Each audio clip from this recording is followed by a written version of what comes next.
За эхлэе. За амлсан 9 ороо оюут толгоогоо өнөөдөр ярина.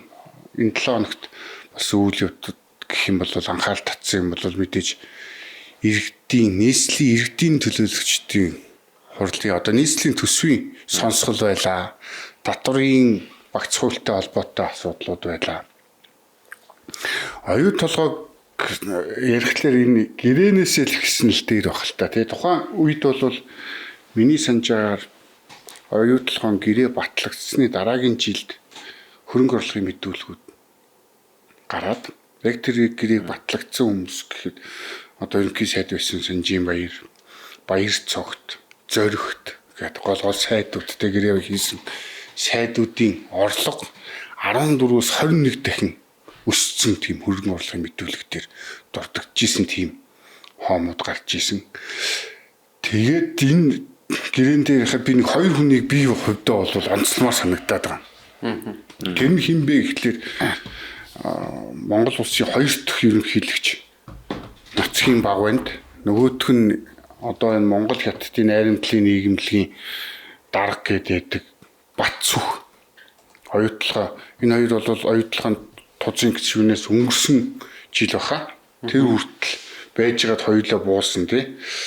Тэгээ энэ хоёрыг яагаад донцлох гээд байна вэ гэхлээр энэ оюут толгойн бүх одоо энэ аюухай манзаас эхлээл гэрээ хийгээл орж ирсэн цагаас эхлээл энэ хоёр энэ төслүүдтэй холбогдсон хоёр хүн байдаг. Яаж холбогдож ийн вэ гэхлээр за 2001 онд бол анх энэ төслийн одоо энэ гэрээ контакт юмнуудаа барайл явж исэн. Энд бол энэ цаг үеэс эхлээл аюухай манзтэй нөгөө Финландийн компани Монголд янз бүрээр орж ирээл ингээл явсан байдаг. Тэгээ энэ Багванд гэдэг хүн бол ерөнхийлөгч байхдаа энэ Батцүхийг 2001 онд Монгол улсаас Канадад улсад суух элчин сайдаар томилсон. Энэ элчин сайд байхдаа Шинзланд, Пакистан, Австрали гэдэг энэ орнуудыг энэ Канадад суугаа элчин сайд бол давхар хариуцдаг чигүүрхтэй байсан.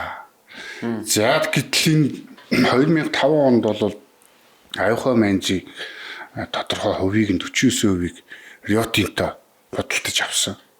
За энэ үед бол энэ Батцүх гэдэг хүний хугацаа дууссан. Багванд гэдэг хүний ерөнхийлөгчөөс ч гэсэн өөрөө бууж исэн. Энэ цаг хугацаа. Ингээд Монголд ирэлгүйгээр шууд Канадаас Бээжинд суух элчин сайдаар Батцүх гэдэг хүн томилогдсон. Энд ямар үйл явдал болж ийн вэ гэхлээр Рио Тинтогийн 9.3%-ийг нь хятадын Чалко эзэмшдэг болсон. Чалко одоо өөрөөр хэлбэл хятадын ашиг сонирхол орж ирэнгүүт Бээжинд суух элчин сайдаар томилогдож байгаа энэ хүн. За ингээд явж байгаад 2009 онд гэрээ байгуулагдсан. Дараа нь 10 оноос эхлээд оюутлогын өдөртөх тузын гишүүдийг томилж эхэлсэн. Тэгээ ингээ энэ цаг үед бол энэ хоёр хүн Багванд гэдэг хүн бол Монголын талыг төлөөсөн тузын гишүүнээр за Батцүх гэдэг хүн бол Рио Тинтогийн талын хөрөнгө оруулагч талын тузын гишүүнээр томилогдоод 11-2 жил энэ хоёр хүн тузын гишүүдээр байсан. Тэгэхээр энэ дээр Батцүх гэдэг хүн бол Монголын ашиг сонирхол биш нөгөө хөрөнгө оруулагч талын ашиг сонирхлоо байсаар байгаад ирсэн. Тэгээд энэ Баяр цогт Баяр энтер гэл энэ хүмүүсийг байнга ярьж идэг энэ хоёр хөшигний ард чимээгүй үлддэг хүмүүс бол энэ хоёр. Тэгээ энэ хоёрын хамгийн сонирхолтой энэ үйлдэлүүд одоо энэ томилгоонууд нь болохоор энэ оюут толгойн одоо хөрөнгө оруулагч таана хизээх хувьцаа эзэмшиж байна. Энэ бүр төр яг тэр улсууд руу томилогдоод ингэ яваад байд. Өөрөөр хэлбэл шууд Монголын гэхээсээ илүүтэй тэр хөрөнгө оруулагч талын ашиг сонирхлыг дандаа холбож исэн ийм хоёр нөхөр хөө. Тэгээ энэ хоёрыг бол заавал дурдах хэрэгтэй гэж бодоод би энэ юмнуудыг яриад байгаа. Тэгээд за гэрээ одоо өнөөдөр энэ хамгийн Монголын муу гэрээ энтер гэл ингээл бүгдээрээ ярьдаг. Үе үеийн засгийн газрууд ч ямар нэгэн байдлаар өөрчлөлт оруулах гал ингэдэг. Гэхдээ одоо энэ гэрээг бол за энийг хөөж гаргая гэдэг асуудлуудыг одоо энэ хүмүүсүүд ярьж байна те. Замыг боож үзлээ, цагдаа нар очиж болиуллаа. Инглээгээд үнэхээр бид нэр хохирлгүй болоод ч юм уу эсвэл бол их мөнгө олчихно юм шиг санаад байгаа. Ийм юм бол байхгүй гэд эхлэе. Манайхан тэгээ байр суурь одоо эндээс за тэр янз янзаар ярих байх тийм. За одоо нэг үйл үрцээ чагсаалууд нэгэл одоо оюутлах юм уу. Миний зүгээр яг хувийн байр суурь бол юу гэдгийг зүгээр энэ ч юм яг сайн ч юм уу ч нэг бас улс орны нэг том стратегийн гэрээний асуудал мөн л дөө. Одоо хуульч хүний нүдээс харахад бол мэдээж гэрээ ашигтай байсан уу, алдагдaltaй байсан уу гэдэг бол бас тусдаа асуудал. Зүгээр яг хуу энэ нэг юм сонгуульд өгөхөөр ингээд нэг гарч ирдэг хитэн нөхдүүд байна тийм ээ. Одоо шар уян гэдэг юм. Одоо нэг гэрээтэй шиг бүр тэр хүүхдийг бол маш их гоё бүр зохиолын бэлтгэсэн байна те. Гэрээтэй шиг ингээ гэрээтэй шиг юм цоохор цамц өмсүүлээд тэр гэрээтэй шиг яг ингээд нүүрний галбар нь хүртэл ингээд болдог одоо Баатар оюун эрдэнэ найруулд юм уу те. Нэг талаар ингээд хамгийн одоо онцгой энэ бүхний хэрүүлийн бүр уг үндсэн нь үндсэн хөлөндөө байгаа. Байгалийн баялаг одоо тий ард түмний өмч гэдэг ийм одоо юунаас болоод үндсэн хуулийн одоо поп зохицуулалтаас болоод одоо өнөөдрийн нэг хэрүүл уруулч гэдэг юм уу хулгайлан уурч юм уу одоо үргэлжилж байгаа. За яг оюутлогоо гэрээний хувьд бол би нэг хальт харлаа л дөрөв 9 онд энэ байгуулагдсан гэрээ багш тий 9 онд байгуулагдаад 10 та байдлын гэрээ. Тий доктортой тэгээд 11 он 15 он яг үндсэн 3 нь ийм юм байна. А сая 21 22 онд ч бас нэг оюун эрдэнэ эднэр ч бас нэг өвчмөдөөс нэг нэмэлт байгаа нэг Монголд холбогдох нэг 2.3 их 80 гэлөө тэрбум доллар чил өөрийн тэглэлийг 34% ногдох өөрийн тэглэлийг яг хөө зөвхөн 2009 онд бол монголчууд мэдээж бас байгалийн баялагийг одоо ашиглуулад нэг тодорхой хэмжээний нэг экспорт нэмэгдсэн тийм ээ. Дээрээс нэг татварын орлого жоохон өссөн. Бас мэдээж нэг оюутлагч одоо нэг 50-60 мянган ажилчнтай байд юм уу да одоо баг нөгөө туслан гүйцэтгэгч гэрээт компаниудаа нийлээд мэдээж одоо юу гэдгийг тэнд ажиллаж байгаа 50-60 мянган хүнийг бол бид нэр шүүмжлэнэ гэж юу ах вэ? Тэд нар ч одоо сайхан инженерүүд байгаа. Инженерээс ахуулаад тоогооч тийм ээ бичиг хэрэгээ ажилтан одоо өөр санхүүч гэдэм хуульч гэдэг мэдээж тодорхой хэмжээгээр 60-70 мянган хүний ажлын байр хангаж байгаа тийм энэ бол одоо юу гэдэг. Гэхдээ мэдээж тэр хүмүүс ч юм бол бас өөрсдийнхөө энергиг ч юм уу авиас чадварыг зарцуулаад ингэ ажиллаж байгаа. За тэр нь үүнтэй холбоотойгоор юу гэдэг одоо нийгмийн даатгалын орлогч гэдэг юм уу одоо орлогын татвар төлж ийн гэдэг төрд орох юмнууд бол бас тодорхой хэмжээгээр бол бас ашигтай л одоо байгаад байгаа тийм. Нөгөө талаар яг жоо эргээр харах юм бол мэдээж нэг 50-60 мянган хүний арга гэр гэдэг чинь нэг одоо дунджаар нэг айлыг 3 хүнээр тооцох ч 200 10-20 мянган хүний биш амьдрал тийм ээ. За яг ингээд бас нэг ингээд эргээр харуул 2009 онд бол монголчууд ямар ч нэг юм хөдөлгөөд ингээд гэрээ байгуулсан гэж байгаа. За одоо энэ хамгийн бас аимшигтай болоод яваад байгаа юм. 2009 онд 34% гэдгийг тохироод тэгвэл энийг одоо ирээдүйг ус одоо зээлж ин гэх юм уу тийм ээ. Одоо бид нар өрөнд ороод яваад байгаа шүү дээ. Өнөөдрийн хүртэл ингээ өрөнд ороод яваад байгаа. Ягаад гэвэл тэрс нөгөө зардал мардал ингээд өсөд өгдөг. Тэгээ бид нар зээлж аваад хөрөнгө оруулж ин гэдэг. Яг хөө энэ бол ер нь ямар ч гэрээнд нэг тийм ойлголт байхгүй л дээ тий. Өр тавингуудаа тэрийг өөрсдөө хөрөнгө оруулагч гэж нэрлэдэг ийм асуудал. За би лав ийм гэрээ мэдэхгүй юм билээ. Би бас Google-с бас ингээ хайгаад ирээдүгээс зээлж нэгдэр чинь бид нар Yacht-ийн тоогоос мөнгө өрчилж авангуудаа 21 мянган төгрөг болоход тараацсан шүү дээ. Тий. Тэрний баяр зүгт ирээдүгээс зээлж. Гэхдээ ер нь зээл болгоно л ирээдүгээс л зээлж. Гэхдээ хөрөнгө оруулалт юм уу зээл юм уу гэдэг нь тодорхойгүй байна. Тий. Тэгээд нэгдүгээр энэ алдаа дутагдлчин одоо үргэлжлээд зүгээр би л одоо бодож байгаа шүү тийм ээ. 11 15 онд яасан бэ гэхээр тэр нэг 70 дуурхай хөрөнгө оруулалт моруулал одоо нэг манай Дубан гэрэмэрээ сайхан бэлэг мэлгэн завартуулсан юмуд ингээд байгаа шүү дээ. Тэгэхээр одоо юу гэдгийг тэнд 11 15 оны гэрээтэй холбоотой ахаал нэг хоёр дампуу юм байгаа нь тэр нөгөө юуны зардал өсөд байгаа. Юу гэдэг олборлтын 70 дуурхай ашиглалтын зардал өсөд байгаа. Тэгэхээр нөгөө 34 чинь нөгөө муу гэрээ байсан гэдэг юм уу тийм ээ алдагдaltaй юм Магадгүй тэр нөгөө элбэг дөржиж байд юм уу баярын амлаад байсан тэр популизмыг одоо тэгвэл нөгөө хүмүүс маш их жагсаал игээд байдаг. Дээрээс нь тэнцэнэ 76 гишүүнийг бас нэг жоохон ашиг сонирхол оруулах юм гараад ингээд аюулгад бас магадгүй хэцүү байсан байж магадгүй одоо энэ гэрийг их хурлаар батлуулахад одоо оруулахад тэгээ миний зүгээр яг хардж байгаагаар бол энэ үл зүгээр л тэр нэг популизмыг л нэг халах авчилсан тийм ээ 34% үзсэн. Тэгээ бид нар улам их өрөнд оруулж байгаа ийм зохицуулт болсон. Тэгээ тэр дөрөвний би ярих гэдэг 11 15 оны тэр өөрчлөлт гэдэг нь ахаал нөхцөл байдал уламжлалт ордуулж байгаа юм шиг зүгээр харагдаад байгаа. Яг хуу би ингэж хараад байгаа юм биш. Бас ингээд зарим ч ингээд нэг шөмжилж байгаа хүмүүс байж тээ. Заавал бүх юмыг ингээд нэг юм Таран Готгон Баатар ч юм уу Шар Уянг эсвэл нэг юм жоохон боловсралгүй харагдж байгаа хүмүүсийн нүдээр бас харах шаардлагагүй шээ. Энд чинь бас хүмүүс эдийн засагчид байд юм уу? Одоо зөвхөн монголчууд биш. Эний чинь бас ингээд Америкийн зах зээл дээр тийм ээ. Энд чинь бас Америк бас ингээд мөрөх гэж үздэг. Манай энэ Фридланд эднэр чинь бас тийм хөөрхөн ходрох гэж үздэг. Тэгмүүд нөгөө Америкууд нь юу гэдэг олон улсын шүүхтэр арбитр төр дуудаад айтайхан байгаараа сануулга өгдөг ч юм уу. Тэгээ өөр бас ингээд Рио Тинтэй холбоотой одоо юу гэдэг нөгөө Рио Тинтэд хувьцаа эзэмшиж том хувьцаа эзэмшигчийн одоо нас барсантай холбогдуулаад тэр чинь бас нэг өвийн маргаа үүсэн шүү дээ. Ингээд тэр хүний хөрөнгө ашиг орлого юу вэ? Энийг ингээд тооцоод ингээд өв залгамжлагч авах гэтэл өв залгамжлаас нь одоо тодорхой хэмжээний мэдээллүүдийг нун дарагдуулсан ийм байдлаар бас ингээд шүүхийн өмнө очоод тэгээ тэрийг нэг эвлэрлийн асуудлаар ингээд шийдэжсэн юм байна. Өөр бас Мозамбик гинөө ямар Сомалч гэлөө Самал илүү Мозамбик илүү бас тэнд нэг уурхай асуудлаар бас ингээд хөрөнгө оруулалтын асуудлаараас мэдээлэл дарагдуулсан мөнгө төгрөг гэсэн шимшигдүүлсэн байсан гэдэг юмар бас шүүхэд дуудагдаад бараг ялагдчихсэн ч юм уу. Ингээд нэг иймэрхүү ухаад байвал мэдээж ажил хийж байгаа компанид бол асуудлууд бол байна те. Гэхдээ оюутлахад гэдэг юм одоо Рио Тинтэд гэдэг нөхдүүдийн хувьд бол бас ингээд мэдээж бол одоо тэр 76 зүгээр байгаагүй л байгаа шүү дээ. Одоо 2009 онд гэрээ одоо зурагдах үед бол тэгэхээр тэдний ашиг сонирхлыг хангасан гэж угаасаа л одоо нийтлж бичдэг ч юм уу ингээл ер нь л мэдээлэл явж л байдаг.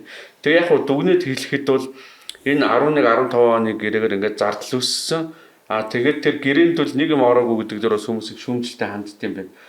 Жисийн үн бас өсөд байдаг. Тэр биш нэг алтны үн, жисийн үн ингээд өсөд байдаг. Тэгэхээр тэрийг гэрээн дээр бас маш их ингээд тодорхой зохицуулт өгөөгүй ийм сул бас талууд байдаг гэж бас ер нь бас хүмүүс бас маргадаг юм байна. Тэгэхээр яг зүгээр миний хувьд бол нэг одоо юу гэдэг оюутлага байх ёсгүй хөөж гарах ёстой гэдэг нь зүгээр хайшаа юм. Ер нь бол нэг гэрээний асуудал бол ийм байна. Энэ гэрээтэй холбоотойгоор юу гэдэг нь магадгүй улс төрчтэй ашиг сонирхол бол үргэлж явж исэн, цаашиж явна. Тэгэхээр энэ 34 мөрөв бол би зүгээр ингээд одоо хүмүүс нэг ингээд нэг гэгээлгээр юмыг бодоод байдаг. Би 34-ыг мартсан л хэрэгтэй гэж бод.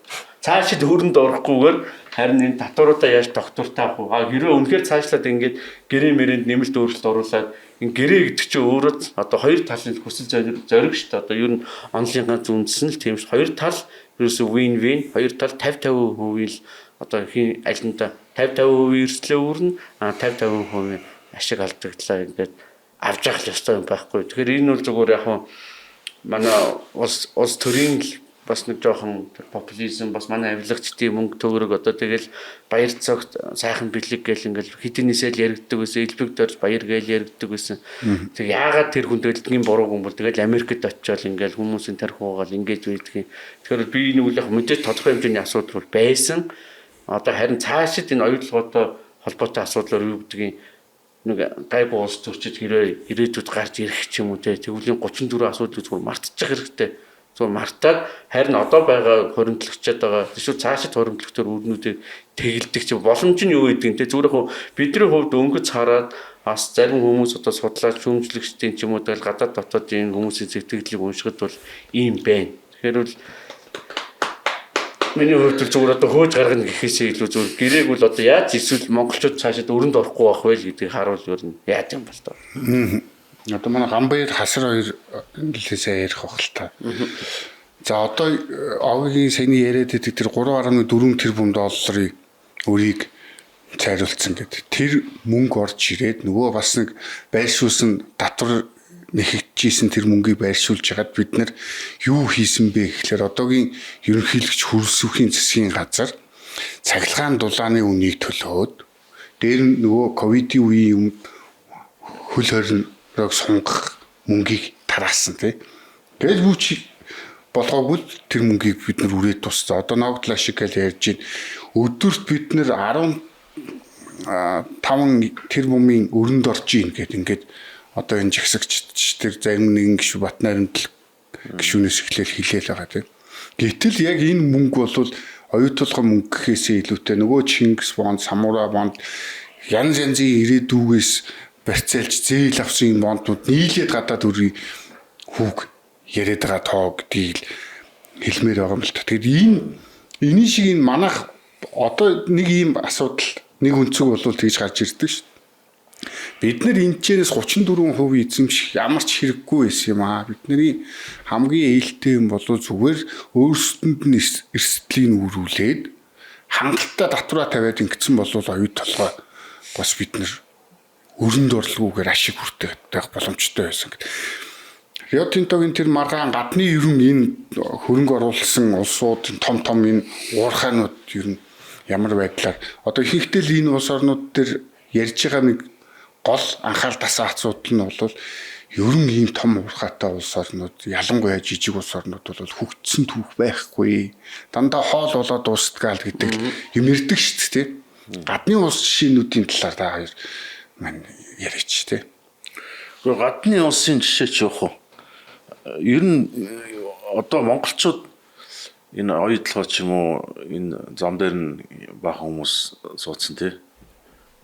Юуг нь тээврийн зогсооно гэдлөө тий. Тий замын машины зогсоох юм байна. Баяжмлын зам юм. Баяжмлын зам нэг гол гарч. Тэгээ одоо хөөгөөд гарах чигээл тий. Ер нь яг улс төрийн үйл явцыг ингээд юу болж байгааг харахаар хиний эрх ашгийг төлөөлж исэн хүмүүс жагсаад байна гэдгээр чинь хиний хүн гэдгийг мэдэж штэ. Трампын хүн, Байдны хүн гэдэг ч юм уу тий. Одоо энэ ард дахад бол энэ Батулга оюун эрдэнэтэй ойрхон байсан хүмүүс л жагсаад байна штэ. Тэгэхээр эдний ард зорилго нь юу яг юу юм тий. Гэдэг юм яригдах бах. Тэрийг би одоо иргэдээсээ зүгээр сайхан сонирхоод үзээрэй гэж хэлмээр байна тий. Тэгээд тэр чинь нэг хөөгөө гарах чи гэдэг юм яриад байгаа. Тэгэхээр одоо энэ оюутлогын гэрээ гэдэг юм чинь бүр байхгүй болгоод бид нар хамтарч ажиллах боллоо. Тэгээд тэр анх гэрээ байгуулах тэр гэрээн дээр тийм заалт байд юм уу юм уу? Тэгвэл нөгөө Rio Tinto компани чинь их хэмжээний хөрөнгө оруулсан. Бид нар бол өөрсдөө эрсдэл хүлээсэн гэж тайлбарлана шүү дээ. Энэ бол альч энэ корпорацууд бол уул уурхай гэдэг чинь нэг юм экскаватораар нэг ухдаг юм бас биш бах тийм. Тэр чинь доош баруун 1000 м ухсан юм байгаа тийм. Тэгээд тийм амархаа явчихгүй бах. Тэгээд олон улсын арбитрийн шүүх ч юм уу тэрлүү нөгөө юмны явах бах тэн дээр очиж бид нар ялах юм уу ялагдах юм уу эсвэл бүр өрөнд ороод явах юм уу гэдгийг бас тэр бичиг баримтыг л хармаар шүү дээ тийм. Энэ компани чи өдөрт бүр 23 тэрбум төгрөгийн мөнгө хөрөнгө оруулалт хийж байгаа шүү дээ. Монголын улс төр сүүлийн 2 жил аягүй тэмцэлтэй байна шүү дээ. Одоо шинэ парламентын бүтц үндсэн хуулийн өөрчлөлтөөр шалтгаалаад одоо энэ засгийн газраа ингэж авч үлдэх болцоо аягүй хэцүү болсон. Тэгээд нэг юм хамтарсан засаг байгуулдаг ч юм уу ингээл бүгдд нь ингээл нэг бялуу хүртэх гээл те. Тэгэл оюун эрдэнэ засгийн газар чи одоо жилийн өмнө хавраас эхлээд унгаас тэр цагаас хойш яг одоо бужимж байна. Тэгээд тухайн үед оюун эрдэнэ жишээлбэл Ардчсан намын Женкотой болон Женког дагдаг хүмүүстэй хамтарсан засгийн газар байгуулсан байсан гэж үздэг. Одоо саяын тэр зандан шатрыг ч гэдэг юм уу. Одоо энэ учрал эдгээр бол хөрс үхийн талынхаа хөрс үхийн талыг нь бол хэлбүүдэрч баяр цог тэргүүтэй нөхцөлтэй бол яг илт одоо ингээд одоо засагт нь ороогүй ч гэсэн тодорхой хэмжээний төсөв үедрээс бол авч тийм бүтээн байгуулалт хийх юмд ингээд телевизний төсөв авсан бас нэг засгийн газрын нэг хэсэг л болцсон юм билээ шүү дээ. Одоо ингээд дард байдлаар ингээд явж байгаа. Тэгэд эдний хоорондын алаа хятаа ширүүлж байгаа тэрэндээ дахиад нэг яригддаг хитэн сэдв байгаа шүү дээ. Нэг уул уурхай одоо гэхдээ тэр нь одоо бас нэг огт зүгээр байгаа зүйлийг бас ингээд авч Батулгын талынх нь өөдөө үнэн. Гэхдээ тэд нар зүгээр хүнийг бас гордөөд байна уу гэдэг бас тэр чи худлаа. Яагаргүй н оюутлогын гэрээ мэрээ гэдэг бол үнэхээр Монгол улсад нэг тийм ашигтай нэг те бид нар нэг байгалийн баялагын үр шимэг тэр чигт нь одоо бүрэн дүүрэн хэмжээнд авч одоо ашиглаад ингээ яваад байгаа гэхэд бол хэцүү. Ер нь алдагдaltaй л баг. Гэхдээ зүгээр тэрнийг би хэлэхдээ одоо Rio Tinto-гийнх нь муу гэдэгтэй ч юм уу би бол тэгж бодохгүй. Ер нь нэг бодит байдлыг бид нар мартаад байгаа шүү. Манай Монгол улс чи ядуу жижиг буур авсан байхгүй юу? Яг Рио Тинто гэдэг чинь үндэстэн дамсан том корпорац. Энэ хоёрын хооронд гэрээ байгууллагдлаа гэхэд хүчний тэнцвэр гэж нэг юм байгаа. Хизээж бүрэн дөрвөн win-win байдалтай гэрээ байгуулагдах болцоо угаасаа байхгүй. За яг зүгээр энэ либералч гэдэг юм уу те нэг юм Рикардогийн харьцангуй даваа талын онд чөлөөд худалдаа гэдээ ярьж болох ч гэсэн өнөөгийн бодит ертөнцид тийм зүйл байхгүй шүү дээ. Реализм гэж бид нар зүйл үед яриад байгаа. Олон улсын харилцаа ингээд харахаар олон улсын том их гүрнүүд чинь худалдаагаар дамжуулж ин даваа талаар эдийн засгийн байдлаар бусдыгаа эксплойт хийдэг гэдэг чинь нэг талаараа үнэн. Яагаад одоо ингээд өрнөдийн хөрөнгө оруулалт орол гоё баяждаг гэж бид нар чинь ойлгоо байгуулах юм удахгүй бид нар чинь бараг капиталист тэгэл хөгжингүү улсуудыг нэ дуудахгүй орох Монголын хэдэн зуун жил бараг дижих баялаг бид нар бараг ажлыг шаардлагагүй мардлагагүй тэргээл нэг хэсэг амар их хэмээрээд бараг удахгүй Дубай болно энэ Монгол төгрөгч валют олон чангарна гэж ярддаг лээсэн тэгээгүй мэдээж тгийгч алд мэдээж байхгүй л та мэдээж үр шимээс нь бид нар тодорхой хэмжээнд хүртээд явж байгаа. Гэхдээ зүгээр Латин Америк ч гэдэг юм уу Африк ч гэдэг юм уу за энэ улсууд ингээд өнгөрсөн бараг 150 жил энэ колоничлал гэж нэг юм асуудал. Сүүлийн үед манад колоничлалыг ярихтаа нэг коммунист нийгмийн үед ярьдаг байсан болохоор тэр колоничлалын түүх ерөөсө худлаа гэд ойлгосон юм шиг. Колоничлал гэж байсан. Одоо өрнөдийн том их гүрнүүд төрүүлж аж үйлдвэржид тэргүүрээ дамжуулаад энэ 3 дахь ертөнцийн энэ Аз Африкийн болон энэ ойрхон дорны ядуу буураа улсуудыг очиж байгалийн одоо баялагын түүхийдийн хавсраг болгодог байсан түүх хизэнээс л байсан. Тэгэд энэ чинь ингээд том асуудал бий болоод байсан. Ажиггүй би урд нь ярьжлаас меркантилист эдийн засгийн систем гэдээсэн. Тэр меркантилист эдийн засгийн систем чинь онд нь худалдаа заавал олон улсын худалдаа заавал нэг тал нь хожиж нөгөө тал нь хожигдох хэрэгтэй гэсэн ийм үс санаа. Тэгэд энэ чинь өрнөдийн улсуудын эдийн засгийн бодлого байсан. Тэгээд одоо колоничлууд East India ч гэх юм уу те ийм Британий том корпорац гिचлүүд Английн хатан хаан Элизабет ч гэх юм уу те Виктория эдгээр ингээд өөрсдөө хувь нийлүүлээд тэгээд тэдэртээ зүгээр энэ одоо энэтхэг үү штэ. Энэтхийг тэр жигт нь ингээд зүгээр захирах их мэдлэг хувийн компанид өгчөж байгаа байхгүй. Тэгээд тэд нар өөрсдөө ингэсэн айрамтай. Тэгээд энэтхэгт одоо юу гэдэг ингээд уул уурхай одоо ч хэлбэл бусад өрнөдийн компаниуд дамжуулж одоо лиценз олгох маягаар ингээд энэтхгийг захирж исэн түүх гэдэр байгаа. Африкийн олон улс орнууд байгаа. Яг тэнд тодорхой хэмжээнд модернизац гэдэр бий болгосон колоничлалын түүхийг юу ингээд судлаад үзвэл том гүрнүүд жижиг улсуудаа шулдаг тэр юм байж л байгаа. Байсан те байсан. Одоо тэгээд колоничлал байхгүй басаа чөлөө зах зээлд огцсон уу гэвэл үгүй. Өнөөгийн өрнөдийн систем бас л меркантилист маягийн байгаа гэдээ манай энэ либертариуд шүүмжилж байна. Марксистууд шүүмжилж байна. Тэгээд яг марксистууд либертариудын шүүмжлэл нь нэг юм хүнддэг ч гэсэн шийдлийн хувьд төсөөр шийдэл санал болгодог. Гэх маягаар ингээ харах юм бол неоколоничлч гэсэн сүүлийн үед яригдчихээн Рио Тинто эдгээр чинь үндэстэн дамнасан 1850-ад он колоничлалын үеэс хойш оршин тогтносон. Тэгээд одоо юу гэдэг цаана улс төрийнхэн системтэй нарийн холбогдчихсон тийм ийм том корпорацууд ч тийм. Тэгээд одоо зөвхөн Рио Тинтог дураараа хөөгөө гаргана гэж түүхэнд байхгүй. Рио Тинто ч олон улсын санхүүгийн төвүүдтэй холбогдсон. Энэ ингээл Америк эдний одоо том тэтгэврийн сангууд нь Рио Тинтод хөрөнгө оруулчихсан. Тэр чинь бүр тэр тэтгэвэр төлөгчдийн эдийн засгийн их ашиг тэр Рио Тинтодтой тодорхой хэмжээнд холбогдсон байгаа үстэй. Тэгээд дээрэс нь эдгээр чинь том мөнгөтэй, их мөнгөтэй, хуулийн багтай, дээрэс нь арбитрийн шүүхүүдэд одоо юу гэдэг илүү хүчрхэг мөнгөтэй хүчтэй талууд нь давуу тал иддэг гэдэг нь тэр статистикаас нь харахад хөрөнгө оруулагч талуудын талд дандаа шийдвэр нь гардаг гэсэн юм статистик байдаг юм билээ. Тэгээд олон улсын худалдааны онол гэж байна. Тэр онолоор их гүрэн жижиг гүрэн хоёрын улс хоёрын хооронд худалдааны үед тэгш тэнцвэртэй харилцаа гэж байхгүй гэдгийг угаасаа ингээд Америкийн онолчт нь өөрсдөө бичсэн байхад бид нар яагаад тэрнийг судалдаггүй энд гэрээ ашигтай басна уугүй юу гэдэг юм дээр хэрэлдэт байдаг. Бид нар чинь жижигхэн ус сур дорой мөнгөгүй хөрөнгө оруулах хүч чадлаггүй. Дээрээс нь нөл өөр болсон ийм ус өнөө маргааштай байгаа хэдэн төгрөгнийхөө одоо олохын төлөө угаасаа л илт давуу бус одоо юу гэдэг одоо тэгш бус харилцаатай гэрээ байгуулсан гэдэг чинь зүгээр хар ухаанаар бодоод ойлгомжтой ш. Бид нар гэрээг уншиж үзээгүй. Гэтэ зүгээр ер нь олон улсын харилцаа гэж нэг юм байгаа. Улс орнуудын хооронд тэгш харилцаа гэж байхгүй. Их гүрэн жижиг улс хоёулаа яг ижлэгэн тусгаар тогтносон бүрэн эрхтэй уусмас одоо дэг журам rules based order гэдэг ярьдаг шүү дээ.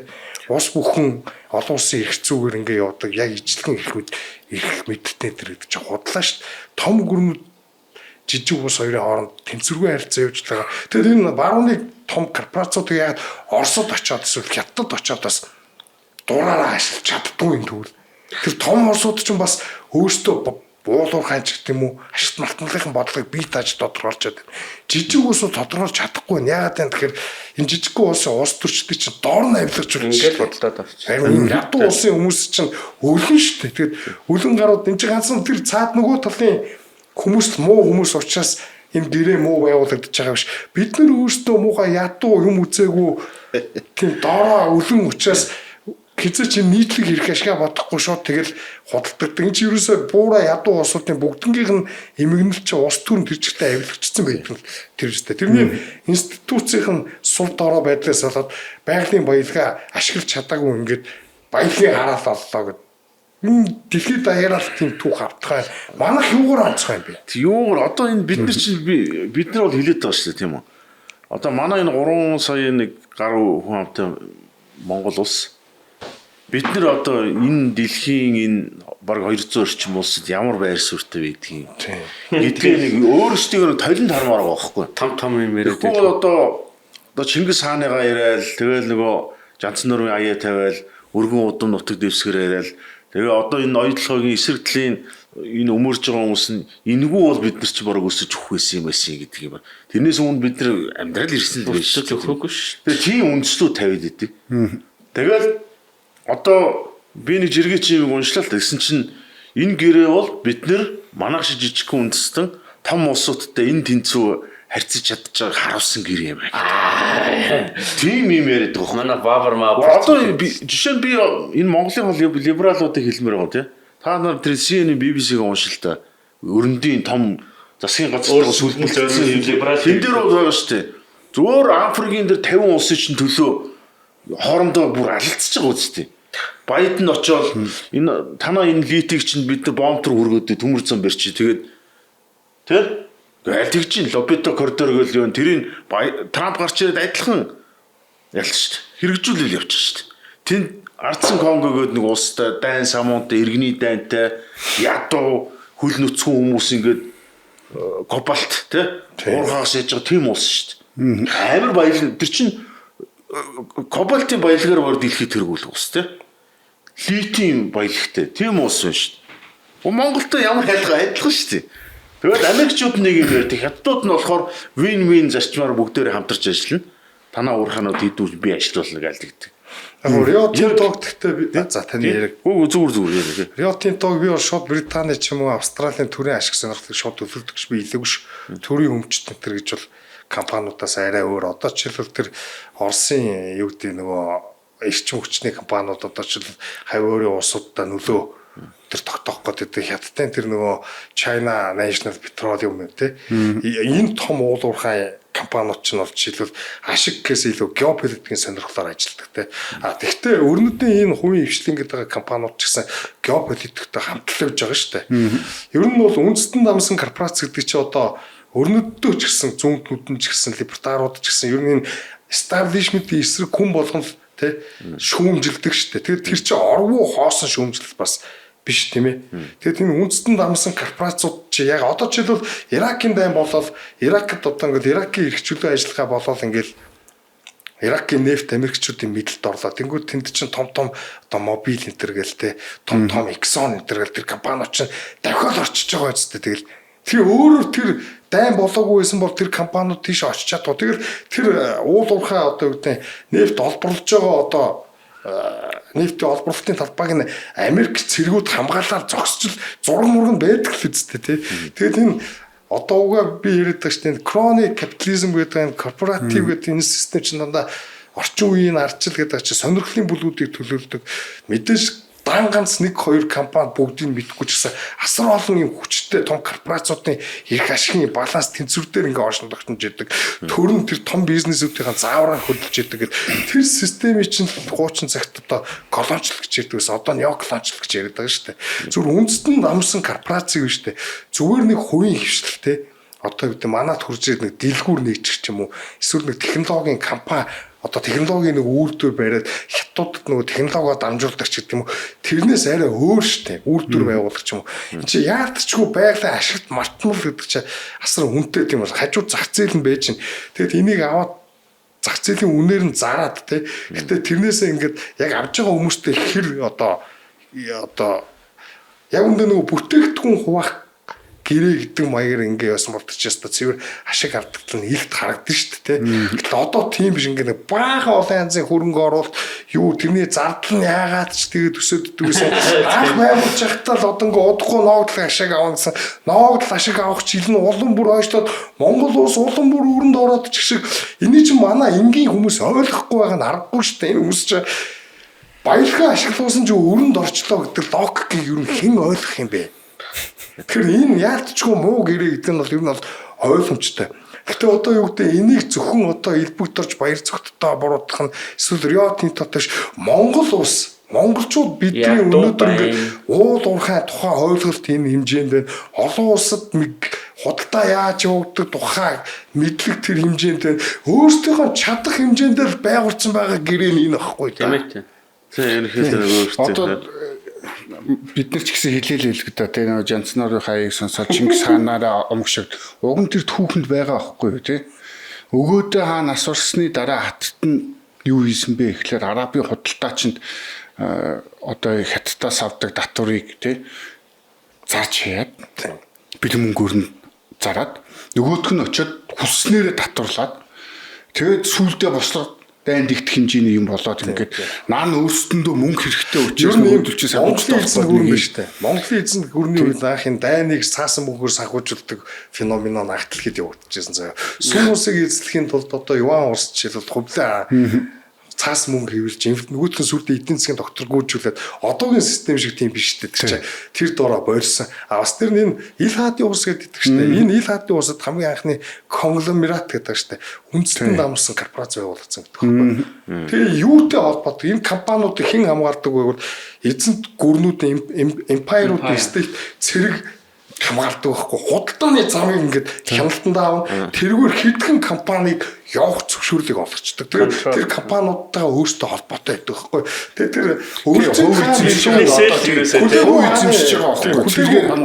хүлээгүй хааны илүү ач хүн чөлөө нэг 10 илүү үржилдэг үед ингээд тэд нар ч ингээд баахан олон улсын том худалдаачтай олон улсын худалдаачтай нийлүүлж ингэж хувьцаа гаргасан өөртөөс хувь нийлүүлсэн тухайн үед тэр хувьцааг нэрлэдэг үг нь өртөг гэдэг үг байсан байхгүй монгол хэлээр те ингээд тийм корпорац байгуулад худалдаа ингээд хийлэгдэг тэгээд өөртөө тэндээс маш их мөнгө ингэж буцааж авдаг үндэстэн намсан корпорац чинь тухайн одоо том гүрнүүд шүү дээ жижиг усаас үндэстэн намсан корпорац гарсан байхыг та нар харсан уу байхгүй юм байхгүй заа маш цөөхөн одоо шивэд мэвэдийн IKEA-гээс тооцоолтой тэгээд чи Европ гэдэг өөр тэгээд ингээ явах юм бол үндэстэн дамсан корпорац ч дандаа тухайн улсын ус төртэй холбоотой байдаг.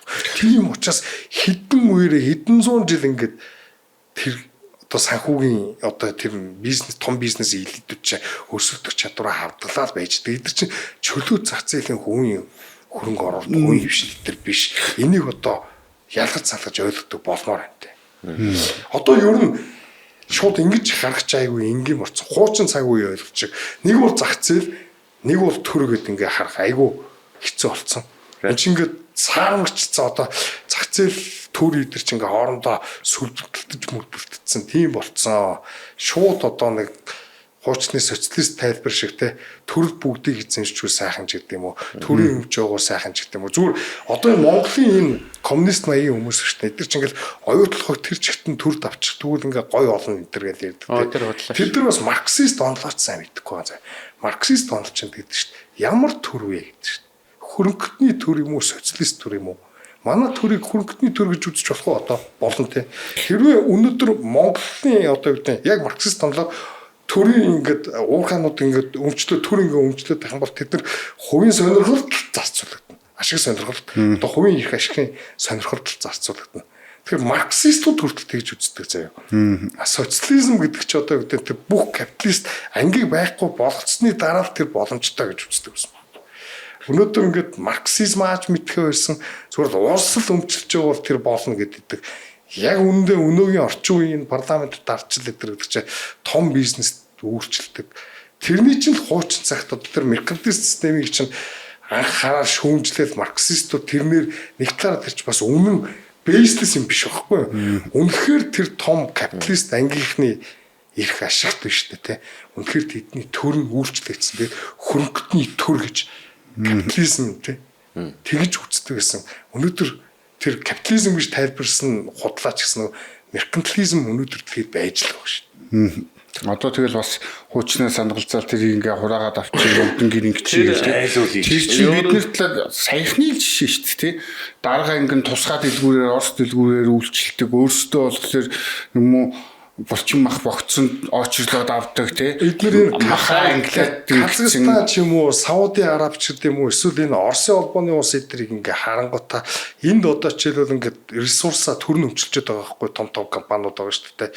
Тэгэд нэг хулгай байхгүй штэ. Энэтэй хараад Монголд одоо ингээд өмчлчих юм бол яг энэ шиг ингээд байгалийн баялагаар арт түмэн хүртчихнэ гэж бодоод байгаа. Үгүй. Яг улс төрийн систем нь өөр штэ. Жишээлбэл ардчлалын үед олон сонирхлын бүлгүүд байгаа тийм үү? 4 жилийн хугацаатай хурж ирнэ. Түрээслэгчийн сэтгэлгээгээр хандна. Маш хурдан хугацаанд одоо төрийн сан хөмөргийг тоноод сонгуульд гарч ирсэн зардлаа одоо юу вэ? Нөхөд тэгээд болох дараагийн сонгуульд чадвал оршоод чадахгүй бол одоо тэр тийм нөгөө хонцын сэтгэлгээгээр ханддаг авторитар системийн нэг давуу тал нь юу вэ штэ. Би энийг авторитар байх ёстой гэж хэлж байгаа юм шүү дээ. Авторитар системийн давуу тал нь олон янзын сонирхлын бүлгүүд хоорондоо өдөр тутам ус оног тон чадхаа илчдэг. Нэг бүлэг л зөнгөлдөг байхгүй. Нэг бүлэг зөнгөлн тэр бүлэг урсаа бүр ингээд тартагтан тулд мүлчих юм бол засгийн эрхээс зайлуулагдах нөхцөл байдал үүснэ. Тийм учраас бид нар эдийн засгийн хувьд улс төрийн доктортой байдал бий болох инсентивтэй байхгүй. Энэгээрээ ялгаатай. Энийг би хэлээгүй шүү. Энийг Америкийн одоо энэ Mises Institute-ийн одоо хүндэт fellow Ханс Херман Хоппа ирсэн шүү. Намайг коммунизм ярьж гин гэж битээ одоо либертар ч гэсэн ардчлалыг хамгийн их шүмжилдэг. Ардчлал бол тэ юм дандаа нийтийн сэтгэлгээгээр хандах тийм одоо хонцын сэтгэлгээгээр хандах тэр болцоо хамгийн өөгшүүлсэн систем. Тийм учраас ардчлалын үед одоо энэ байгалийн баялагийг одоо төрийн өмч компаниуд ингээд байгуулагдаад олноороо байгуулагдаад ирэх юм бол эн чинь юу болдг нь одоо Монголын жишээ байхгүй юу? Одоо сая хасар хэлж ш. Төр ороод ихээр ингээд тэг гээд хонцын сэтгэлээр ханддаг гээд эн чи одоо төр улам гэдэг үүш улс төрийн систем болгоо үүртэй. Одоо бидний жишээн дээр болохоор зэрэг одоо оюу хамгийн сүүлийн ерөнхийдөө оюун эрдэнэс ингээд хөөгөөд тэгээ хөрөлсөх өөр хэм байлаа хөрөлсөх юм чинь Эрдэнэт гэдэг одоо нэг засгийн газар ингээд солигдох болгоно нэг юм оюун толгойтой нэг ширээний арц цуудаг тий. Тэгээ зүгээр бидний нэг юм харж байгаа нэг жоох урам хугарж байгаа юм юу гэхээр зэрэг за одоо жишээлбэл Эрдэнэтээр ингээд жишээ авахаар ерөнхийлөгч болгон Эрдэнэтэй авдаг ингээд бичигдэг хууль тий. Одоо ингээд Эрдэнэтэд ингээд магадгүй хааны одоо ойрын хүн тий ингээд зөнхөлдөг хүн одоо нэг номерт нь за тэрний өмнө элбэг дөрчин ингээд элбэг дөрчин бүр давраад те худалдаа хөгжил мөнгөжл ингээд зарж марж гисэн худалдаа хөгжилч өөрөө ашиг сонирхолтой элбэг дөрч батлах хоёртой маш их ойролцоо батлахын жолооч байсан Монгол банк худалдаа хөгжлийн банкнд зээлүүлэнгүүт худалдаа хөгжлийн банк нь Оросуудаас худалдаад авсан. За тэгээд Монгол банк болохоор Монголын төрд мөнгө өгөхгүй гэсэн. Тэрний өмнө болохоор тэрний хамгийн аюултай тэр худалдаа хөгжилтээр хэлэхэд биш тийм.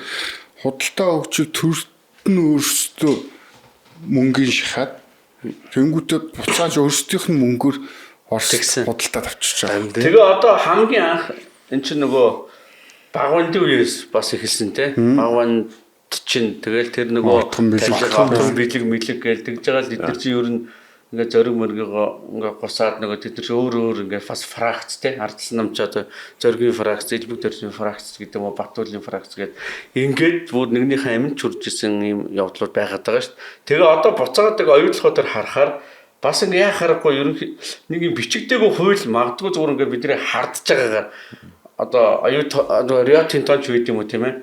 За шинэ засгийн газар болгон солигдоход магадгүй энэ бичигдээгүй хуулиар явна шүү бас нэг нам санхүүжүүлэх тийм ээ ийм пэдим шүү гэдгийг зүүн өнгөцөн харагдаад байдаг хөө. Сая хамгийн сүүлд оюун эрдэнэ чи өөрөө 20 сая долларын асуудалд орсон тийм 20 сая долларын асуудал одоо энэ шалгахгүй шоронд хийхгүйгээд тэгэхээр зүгээр юу гэдгийг би нэг яах гэж хэлээд байгаа нөхөр нэг ийм оюун толгойг ингээд нэг сохроор шүтдэг манай либералууд байна. Түрүүн Гамбах хасар хоёр хэллээ те. Оюун толгой байж баг улс орон ингээд тогтоотой юм ч гэдэг. Зүгээр ингээд нэг яг хөө мэдээж одоо улсын төсвийн 9% бүрдүүлж нэг ажлын байр маяг хангалтын тэрүүл ингээд тустай асуудал те. Тэгэхээр одоо монголчууд өрөнд ороод байна гэдэг тийм ээ. Дээрээс нь зөвхөн одоо оюун толгой тэнд хөрөнгө оруулаад оюун толгойд нэг хэдэн инженер ажилласан бидний энэ төр яах юм те. Гэтэ би оюун толгойс хувь авъя гээгүй, халамж авъя гээгүй. Зүгээр бидний бодит асуудал юу юм бэ гэхээр зэрэг бид нар хүчирхэг хүмүүс байх хэрэгтэй байхгүй. Бид нар ядуу байна. Тийм учраас бид нар юу гэдгийг эрх тэгш гэрээ байгуулах боломж байхгүй байгаа даа шүү дээ. Тэгэхээр юу гэдгийг одоо бид нар бол түрүүн тэр Женко Менко ч юм уу тэр одоо жагсаал цуглааны гарууд зөндөд оромжилчлаа шүү дээ. Нөгөө талдаа бас манай юм сэхэтнүүд байна те. Одоо элитүүд ч гэдэг юм уу сэхэтнүүд ч гэдэг юм уу боловсралтай хэсгүүд байна шүү дээ. Одоо баабарч гэдэг юм уу те. Тэгэл тэр оюун толгойн контейнерт ингээд бичсэн номнууд тоосон дараа битүү байж байгаа юм. Тэгээ өдөр шөнөгүй шахацсан. Тэгээ өдөр шөнөгүй ингээд юу яа. Нийтлэл бичин тийм ээ. Ингээд магтаж одоо оюутлогыг муулахад хүн амар мохот торомжлон те. Тэр хүн тэгээд тэр өнөөдөр тэр зам хаачаад байгаагаараас ялгаа юу байгаа? Ялгаа байхгүй шүү дээ. Адилхан Монголын тэр баялаг дээр булаацалцсан хэрүүлээс айл нь хоолоолж идэж байгаа хүмүүс шүү дээ. Ер нь бол нэг нь жоохон боловсралтай төр төрхтэй арай жоохон мөнгөтэй байх. Нөгөөх нь жоохон ядуух, жоохон царай муутаах, жоохон боловсралгүй яриатай байх. Гэтэ яг боловсралаа ингээд сайн ингээ ухаад үзвэл нэг онцгой хол ялгаа байхгүй. За нэг нь барууныхны ярддаг имийг ингээ аман дээрээ зөөр ингээ товчиг давтдаг. Их гадаад хөрөнгө оруулалт бизнес. Нөгөөх нь хуучны коммунизм эсвэл нэг их орон баялаг гэдэг нэг юм ярддаг. Гэтэ яг үндэ хинт ч хамаагүй л байгаа байхгүй. Хин тэндээс очиж жоохон юм илүү долоохаа гэдэг нь л энэ одоо нэг тийм амьдрах how to survive гэдэг чинь нөгөө антны ертөнц шиг л тийм нийгэм бий болчиход шүү. Тэгээ яг хөө энийг нэг эндээс ургуулад илүү нэг одоо эн чинь нэг юм байгалийн баялаг тэгэл тэрс нэг оюун эрдэнэ баах Норвегийн сан ман ярьлаа шүү дээ. Тэгээ тэр Норвегийн сан ман яг хөө нэг дэлхийд нэг юм арай илүү дээр хөлбраар одоо энэ нэг юм баялаг маягийнхаа ч юм уу одоо нүүрс ч юм уу алтнаас олсон мөнгөө улсын төсөв төвлөрүүлэх юм уу эсвэл өөр санд төвлөрүүлээд тэрийг яаж зарцуулдаг гэдэг нэг арай илүү дээр хөлбөр байд юм байна л да. Одоо энэ Сингапурын хинчин одоо ингээд тэтгэврийн сан мандаа ингээд байрлуулад өөр банк гэдэг ингээд зээлчт юм байна. Тэгэхээр банк гэдэг чинь юу гэдэг тэрэнд тодорхой хөрөнгийг нь эргэлдүүлээд ашиг орлого олоод байгаа учраас тэр мөнгө юу гэдэг нэг ийм циклнүүд эргэлдэл байгаад байт юм байна. За Норвегийн баялагын сан чинь бас тэгдэг юм байна. Өөр ингээд тустай сантай тэгээ өөр олон улсын тийм хөрөнгө оруулагч юм уу банк ийм том банкуд ч юм уу ийм санхүүгийн байгууллагуудад бас ингээд зээлчт юм байна. Тэгэл ингээд одоо тэр нэг эргэлдэж шүү дээ мэдээж нэг тодорхой дүн байна. Тэр чинь хідэн их найдаж одоо эргэлдэх нь бас ингээд түүнээсэл одоо юу гэдгийг бид нар иргэн бүр хов хүртэх ёстой гэдэг. Энийг хамгийн навшийн одоо бүр ингэж ихлүүлж гүн бат цөөрөл тавьсан илбэг тавьж баяр хоёр байхгүй. Би тэр яагаад ингэ эрдний хувь гэ те их орны хишиг мишиг гээл тэгэл нэг ийм хишиг амлахаараа нөгөө баяр төрөөр чи мэтгэлцэл баяр нь хаанаасаа ямар 1 сая төгрөгөө гарах гэдэг 7 хоногийн дараа 2 дахь мэтгэлцэн дээр 1.5 сая төгрөг бүрэн боломжтой гэдэг. Тэгээ эндээс ихсэн байхгүй. Тэгэхээр юу гэдгийг монголчууд минь одоо байгалийн баялаг гэж юм. Жеко элбэг төрж тэр ямар ч ялгаагүй хүмүүс. Тийм ямар ч ялгаагүй зарчим. Тэгэхээр юу гэдгийг баялаг одоо дээрээс нь баялаг гэдэг нэг үг байна шүү дээ. Баялаг чи мөнгө биш л байхгүй юу? Түрүү хин ярьлаа. Тэр чинь ингээд олборлно байрна инээ тэрэ гэлдэг ингээд өчнөө зардал. Зүгээр яг тэндээс орж байгаа тэр татвар ч юм уу лоялтиг яаж зарцуулах вэ гэж яг мэдээж дэлхийн орнуудын одоо бас жоохон арай илүү дээр хөлбөр. Ер нь бол эн чинь нэг юм төгс хөлбөрөөр явдаггүй юм. Одоо ингээд жишээлбэл Жейкогийн нэг тийм хийдэг урс төрн дандаа нэг юм сонин мэдрэл муутай хүмүүс ихчдэг юм уу? Гаргаж ирээл ингээд тэнэг юм яриулдаг. Тэгээ одоо манай шинэ үеийн ч одоо ингээд национализм, үндэсний үзэл их хорон энтергээд ярихаар зөвхөн тэр хүмүүсээр төсөлдөг болоо. Тэгээ одоо бас энэ гэрээ хилцэл ашигтай ашиггүй юу тухай ингээ ярангуут ч одоо Жейкогийн маягийн хүмүүс ярьж ийн гэж бүгд ингэж одоо хоёр талаар тууширчтэй. Одоо жишээлбэл Ер нь айлгч талаа ер нь ямар ч их ашигтай, ямар ч хүмүүстэй дайсгансан байлаа гэд дайсныхаа үгийг ойлгоод дайснаа эмпатитик байдлаар ойлгох тэр чинь айгүй том ухаан байхгүй уг нь. Одоо энэ Женкогийнх нь ер нь юу ярьж байна? Эдний ярьж байгаа ер нь ямар учиртай вэ гэдээ одоо жишээлбэл тэр шар бордоо мордоо шиг либералууд бол хизээч жишээлбэл нэг ч удаа тэрнийг факт чек хийхгүйгээр энэ ерөөсөө худлаагаар шууд ингэж байгаа заяа. Өөрийгөө ингээд self censor гэдэг нөгөө гардаг штэ оруулын ном дээр гардаг өөрийгөө цензуурлана гэд нөгөө талынх нь нас штэ одоо ингээл баяр цогт могт эдэр ингээл ярих юм бол моя нар маань яг адилхан эдэр бас дайснууд ингээд эдэр чи манай тал дайсны тал гэдэг юм дээр эрүүл ухаан хуваагдсан болохоос ш эрүүл ухаан байхгүй логикгүй байхгүй зөв буруу тухай байхгүй иргэнсэн байдлаар хилцэх тухай байхгүй энийгээ ингээд бүгдээ ойлголцсон гэдэг тийм юм байхгүй ингээд ирэх ашигын тулаа байхгүй юу? Одоо жишээлбэл Женкогийн бас хийсэн хамгийн бузрын юм нь болохоор Женко одоо улсын зөндөөл сан хөмрөг хуслаа нүүр заалт оролцоогүй байхгүй ч тэр бузар болоод бол тэгээд баян гол молыг ч одоо хувьчилж авсан. Тэгээд баян голоо цонхыг засахгүй ингээл хов хуужнараа махын пиксийн цонх нь яг хിവэрээ. Тэр хүн бол ерөөсөө их орон зүүн биш байхгүй юу? Одоо жишээлбэл Женкогийн бүх хөрөнгө Сингапурт байгаа. Тэгэл ингээд хятад метрууд амар юутай ойр. Тэгээ ерөөсөө одоо ингээд гаднаас ажиллах хүчин оруулж ихээр хамгийн их квотыг Женко оруулж ирдэг. 20-30 мянган хүн одоо худлаа ярьсан бараг 7-8 мянган хүн оруулж ирж одоо нөгөө бүтээн байгуулалтын ажлууд оролцуулдаг Женкогоо. Тэгэхээр зүгээр Женког бас нэг муухай хийсэн юм болохоор хужаа гэсээр байгаад одоо ерөө хужаатай холбоотой манайх нэг ямар нэгэн муу something wrong зүйл болох юм бол шууд хийж идэхгүй байхгүй юу? Энэ Женкогийн торол байна гэж төгшүүр байхгүй юу? Жишээлбэл нэг хятад намайг хутгалчулд одоо хөгжилтэйгээр ойлгоход нэг согтуу хятад намайг одоо их найдын талаа очоод хутгалчулж штэ. Би хятад хутгалуулчлаа гэвэл энэ Женкогийнхоо даалгавраар нэг тэнийг юм ярьж хутгалуулаа хийцгээд нөгөө монгол эмэгтэйчүүд монголчууд яадаг нөгөө эрэгтэй хүн их нэртэй хутгалуулаад нас уржээ гэсэн чинь тэгтэл хүчрхийлжтэй гэдэг шиг тийм. Тэгвэл хайшаа эрэгтэй хүн болохоор өгч болохгүй ерөөс айгүй хэцүү. Өгсөн ч эрэгтэй хүний буруу. Тэгэхээр нэг Женкогийн хамгийн муухай үлдээс алуулчих. Тийм хөл алуу. Женкогийн хамгийн муухай үлдээс юм тэр байхгүй юу? Жишээлбэл одоо би нэг хятад Монгол хоёр хөрөнгө оруулалт дотоодын хөрөнгө оруулалт гадаадын хөрөнгө оруулалтын маргаан байна. Яг нэр мөрийг нэлээд байгаа зөв ерөнхий ихэд Монголын хөрөнгө оруулалт 8 жил хохирцсон байхгүй юу? 8 жил хохирцсон. 30% хөрөнгөнд 40% хөрөнгөнд оруулчаад 8 жил алга болсон. 100% хөрөнгө оруулаад тэндээс нэг 45% цаг нь эзэмших одоо ийм гэрээтэй байж байгаад тэр 8 жилийн алдагдал юу вэ те Монгол тэр инфляци үлдсэн чинь 8 жил дараад ирэнгүүтээ чи 3 хөрөнгө оруулагчтай тохирчхоо. Бид нар мөнгө оруулах чадахгүй. Бид нар оруулсан мөнгө авчиг өнгөд нөгөө Монгол хөрөнгө оруулалт мангар шодрог хандсан байгаа. За чиний оруулсан хөрөнгө чинь за яг би нэмээд нэг жоох юм өгчөө гэд тэр орлогоо нийлээд ингээд татвар бүртгүүлсэн шудраг байгаа зү. Тэр чинь ямар ч гурт мэхэлсэн байхгүй. Харин 8 жил бил алдсан марсан энэ гонгосноо бодлыг Монгол хөрөнгөөр тэнж байгаа.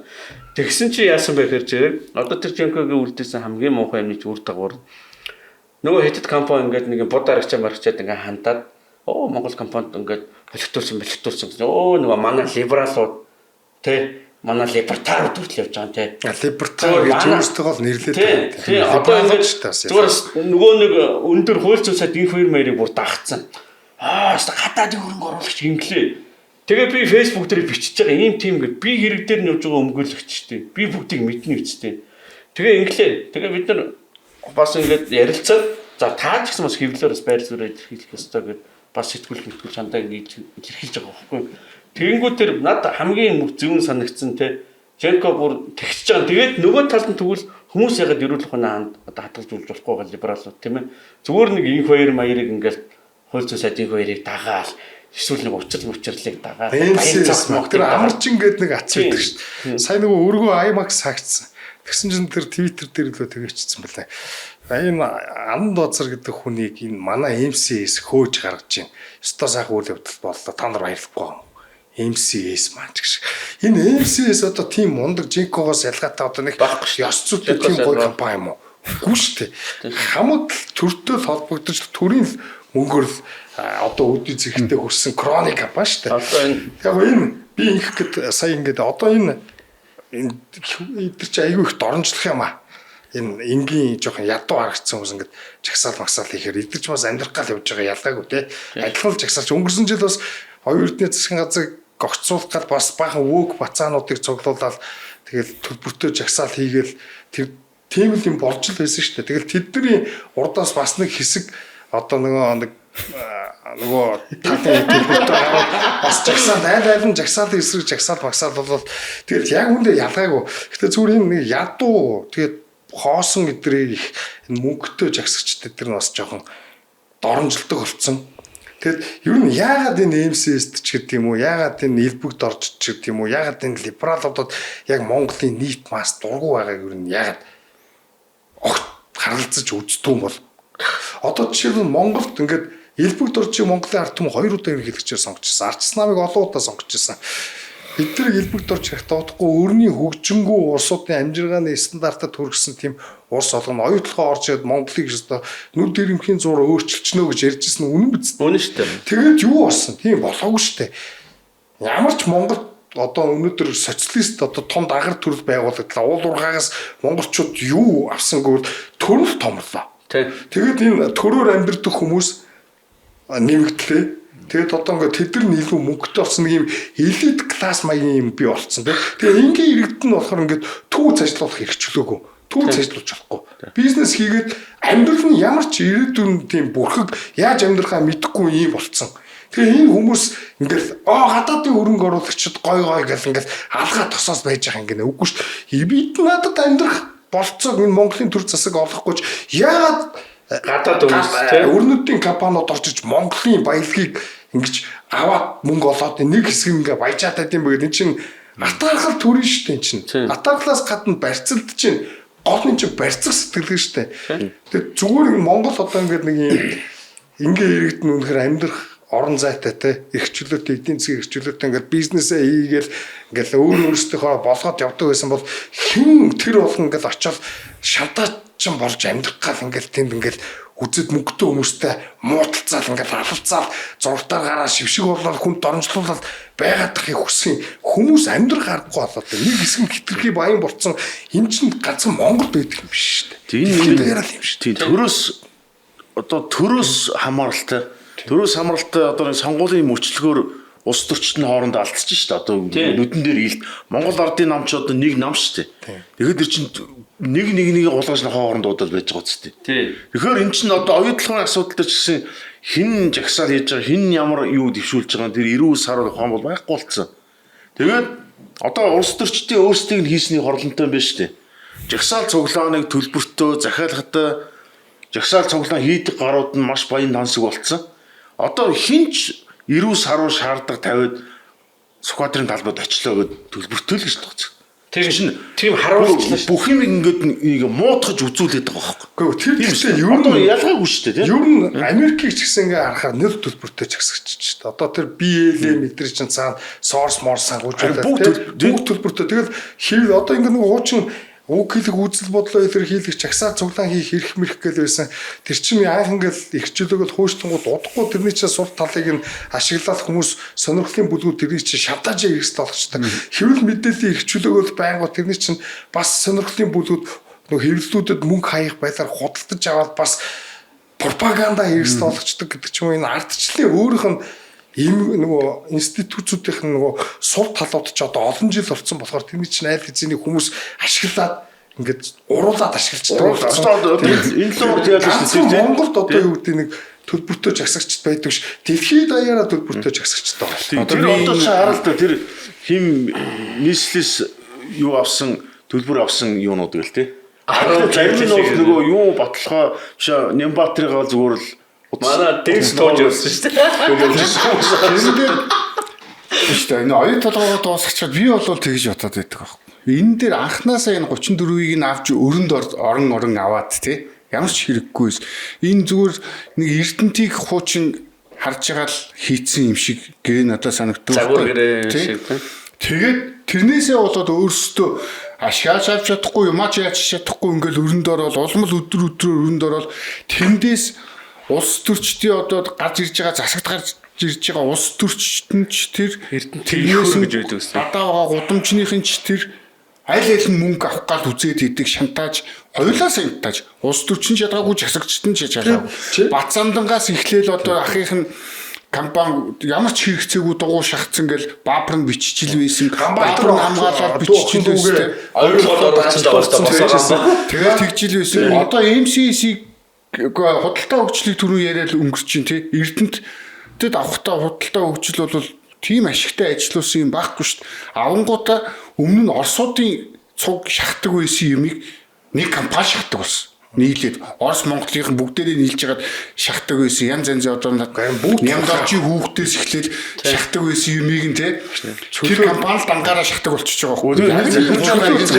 Сайн дурын харилцаа өөр биш. Тэр бидний зүгээр хангалттай татвараа тавьж яал та нар өөрсдөө эрсдлээ хариуцаа 100% эднийхээ эзэмшдгээрээ эзэмших гээд ингэжсэн болвол ядчил энэ их улс төрчдөр үе үеийн засгийн газар тий парламентийнхэн жагсагч хулгай их боломжгүй байх байсан байхгүй юм дэс тий шантаж энэ мас яагаад энэ Женкод ер нь бас дуртай байдгийг би нэг хэлж байна. Женког бол нэг одоо мундаг хүн зүм гэдэгтэй ч элбэг лорж идэрт айгуу дургу тэдний эсрэг байдаг учраас хулгайч нь мэдж байгаа. Гэтэ одоо талтайгаа ганц хулгайч нь юмдаа л гэж бодож. Одоо яг нөгөө хин ирсэн биш бямсур ирсэн байдаг шүү. Хулгайч нь нохоо манай нохоо гэх. Яг тэр чинь хүмүүс чинь ингээ олон анги давхарга болоод ингээ сонирхлын бүлэг болоод ингээ хуваагдахаараа тэрний зөв буруу байх нь огт хамаагүй манай талынх уу танаа талынх уу гэдэг байдлаар гардаг. Тэгэд ер нь бол Женко тэр ухаалаг популизмыг бас амар сайн хийж чадсан. Одоо энэ байхны баялаг яалтчгүй ингээд хямдхан зөөгдөд нь чи ойлгомжтой шүү дээ. Угаасаа манайх ч амар авилагчсан ус төртэй тэгээд ийм авилагчсан ус төрөөс нэг баяр цогт горол Монголын түүхэнд дүрдгэр нэг гавья байгуулсан байна гэдэгт одоо хэн итгэх вэ? Тэгээд яаж ч үдс нөгөө Шижипийн дуртай өрсөлдөгчөө гаргаж ирээд ухахад нөгөө авилга нь гараад ирдэг. Сталин нөгөө хүн байхад асуудал нь хэрэг нь олдно гэдэг шиг ерөөсөө энэ системд байгаа юмнуудыг ч ингээд ухангуу дандаа л нийтийн одоо эсрэгтэй ганц нэг хувийн сонирхолд үүсчихсэн нэг юм авилагчсан заваа юмнууд байдаг. Тэгэд би түрүү ярьсан яаж шуудсан Рио Тинтотой Монгол угаасаа тэр мэдлэгийн ч үед одоо асимметри гэж үүдэг штэ мэдлэгийн нуулж асимметри тэгш ус хэмтэй байдаг. Тэрний ч үрд ингээ бодсон яаж харилцан ашигтай гэрээ байгуулах тийм чадвар бидэнд байхгүй. Одоо жишээлбэл яг хөө ингээд тэгээ одоо ингээ хөөж зайлуулна гэд тэр бүр боломжгүй. Одоо бид нэг өрөнд орсоор дуусан заяа. Тэгээд өрөндөө бүр нэмж орно шүү дээ. Тэр өрөнд орсоор дуусан. Тэр баяр цогт мохтын дээр хэдэн 20,000 хойсгч. Тийм. Тэр тинтэ шин тэрнээс илүү эдийн засагч хуйлж хүмүүс. Одоо тэгээд бас юм. Одоо дээрэс нь нэг ингээд хөөж зайлуулъя гэж бодъё. Нэг амар засаг гараад ирэй гэж бодъё те. Хөөгөө зайлуулъя гэж бодоход арбитрийн шүүхтэр очиод шүү дээ. Арбитр нөгөө талдаа өөрчлөн заяа. Нийлээ авах болно шүү. Нөгөө талдаа өөрчлөн. Уусаа өрнөдийн арбитр. Өөрчлөлт болохгүй гэрээг нь хийцэн байгаа шүү дээ. Хондоо тийм л байна. ертөнц заяа. Нэг төрөлт ертөнц гэдэг байгаа чинь. Өрнөдийн дүрмээр явж байгаа. Тэгээд одоо ер нь ийм юм лээ. Засгийн газрууд жишээлбэл хөрөнгө оруулагчдаг арбитрийн шүүхд өгөх эрх байдгүй наацхан. Зүгээр тэрнээс нь харахад л заяа. Хэн даваатал байдаг бол том корпорациуд нь даваад хөрөнгө оруулагчдын засгийн газруудыг шүүхтүүдэг арбитртүүд тэгээд ингээд одоо юу гэдэг гэрээ эрсдлийн өөрчлөлөх шийдвэрийг өөрчлөх торгуул за тэгээ бүр цаашлах юм бол олон улсын эрхцэн хэм хэмжээ дээр 20 мөрөг рүү ингээ оруулдаг нийлж байгаа нэг ингээ улс төрийн дипломат бүх юм арга хэрэгслэр дарамтлж байгаа тухайн жижиг улсыг дарж авдаг ийм тогтолцоо. Энийг одоо бид нар ингээд энэ чи ганцхан бид нар одоо коммунист юм яриад байгаа ш. Энэ олон улсын худалдааны онол монол гэдэг юмнууд байгаа. Тэрнийг сонирхоод үзүүл тэнд байж байгаа. Хоёр толгой гэдээ ярихээр одоо юу хасар гамбах төгсөх зөндөө ярьлаа л та. Одоо шилдэг Африкийн орнууд руу л ингээд давталдаг тий. Тэгээд нэг юм тустай нэг медиатэй тий. BBC, CNN за одоо Монголд бол нэг тийм арай гайгүй Bloomberg мэрэг тий ингээд нэг гоё хэвлэлүүд өөрсдөө магтуулж чинь тийм хөрөнгө оруулагч. Ер нь нэг манай нэг ийм үлэн сэтгэлгээ байна. Одоо нэн ялангуяа манай либералууд харагддаг. Яг тэр гудамжин тэр охин шиг өрдмөр харагдаад байгаа шүү. Тэднийг тэгж харагддаг байхгүй юу? Тэгэл гадаад хүн гэл те. Гадаадд тийм байдаг гэл. Тэгэл нэг гадаад нэг дээд өмсөөл нэг монголоор нэг дөрвөн мөр шүлэг хэлчих юм баг тэрний бүхсийн долоох нь холгоо. Хүүхстэй манай Монголын соёл ингэж төгжээч гэсэн. Тэр мөр Бутааны хоорондоо бол зүгээр юм уу? Дээд өмслөө их хоорондоо тэр бутааныхаа одоо тэр одоо их хоорондоо бол тэр нэг жуулчлал нэг Монгол дээл өмсөл нэг сайн байна уу? Би Монгол дуртай гэж хэлсэн. Гадаад ч одоо юугаараа Монголын соёл өв соёл хүн ирээд Монгол дээл мэд ингээ өмсчихэд ингээ асуудаг ганц юм байна.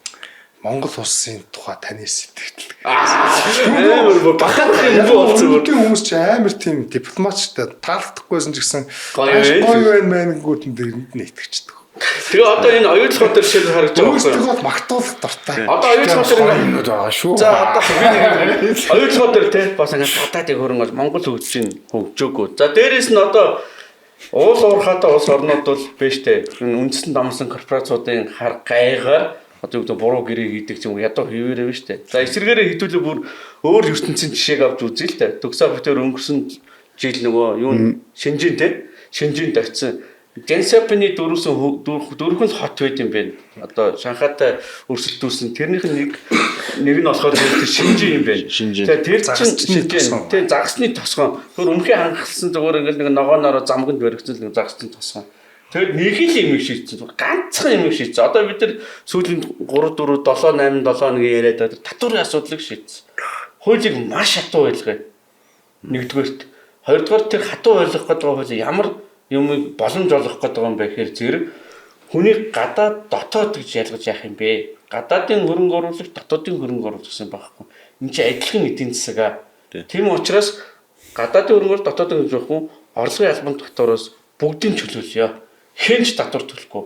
Гадаад нь дотоод нь жижиг дунд үйлдвэрлэл нь том одоо компаниуд нь тий. Тэгэл тэр улс одоо Япон, Токио, Японтой өрсөлдөг, Солонгосын Samsung-тай өрсөлддөг ийм том үйлдвэрлэлийн дэлхийн хамгийн том эдийн засагт хол болж байгаа. Хятад ч амар том зах зээлтэй. Ер нь сүүлийн 2000 жилийн 1600 жилд дэлхийн хамгийн том эдийн засаг дандаа Хятад л байсан. Хамгийн олон хүн тэгэхээр хамгийн их гүрэн Хятад л байсан. Европод аж үйлдвэрчлэл гарч ирэл Хятад унтсан тий.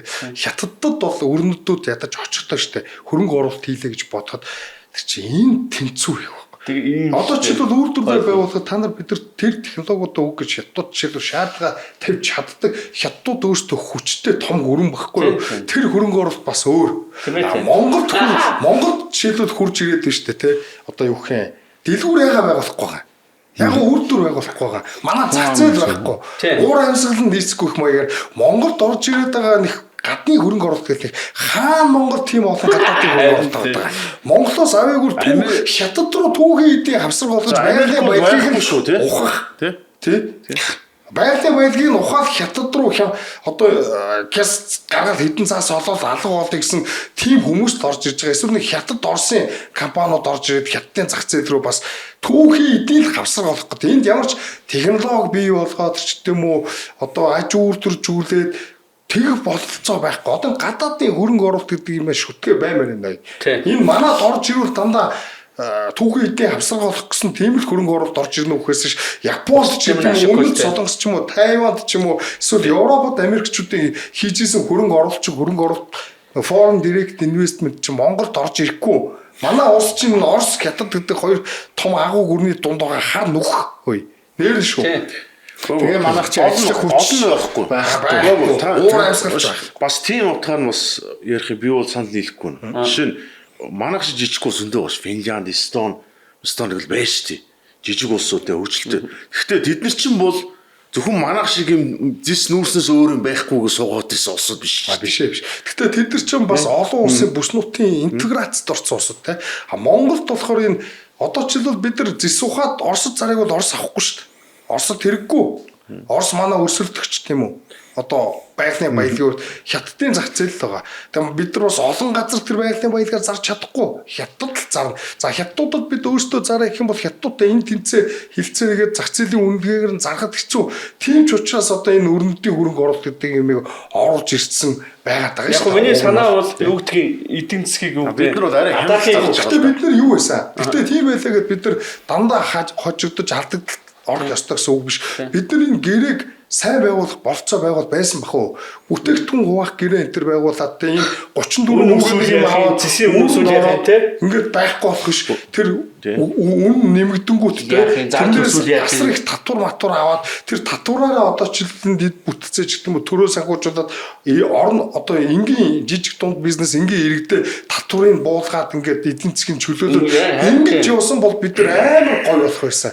Дааж ингээд уул уургаас жоохон мөнгө авангууд халамжаа нэмэгдүүлээд төрийн зардыг нэмэгдүүлээд баахан төрийн өмчит компани байгуулаад тэндээс мөнгө улаалгах социалист эдийн засгийн замнал руу ороод ингээд бүгдээ баялагын хараалын замлаар яваад дуусна. Миний санаа бол яг одоо хасар гамбах хоёр хэлчихсэн шүү дээ. Ер нь бол нэг эдийн засгийг түн хүний амжиргааг те энэ чухал тэр нь чухал биш гэдэг утгагүй байхгүй юу. Жишээлбэл тэр одоо Шинжин гэж би тэр яриад тэр чинь ингээд их л тансаг хот байгаа юм те. Тэгвэл ингээд маш их олон сонголттой. Тэнд одоо ингээд шүнжэнгөө тэр гудамжинд ингээд за тэр ойр хавчаар мачаар бол одоо оройдоо түүцний ойр хаваархаас амар болчин тэр ингээд нийл пимива ингээд асгаал ууж идэл сонголт амар. Би тэр нь 6,000 төгрөгөөр Монгол мөнгөөр 6,000 төгрөгөөр одоо бараа Новотел юм уу шингэрэлээд идэх буфет чиг мэдж байгаа байхгүй юу? 6-аас нэг 12,000 төгрөгөөр.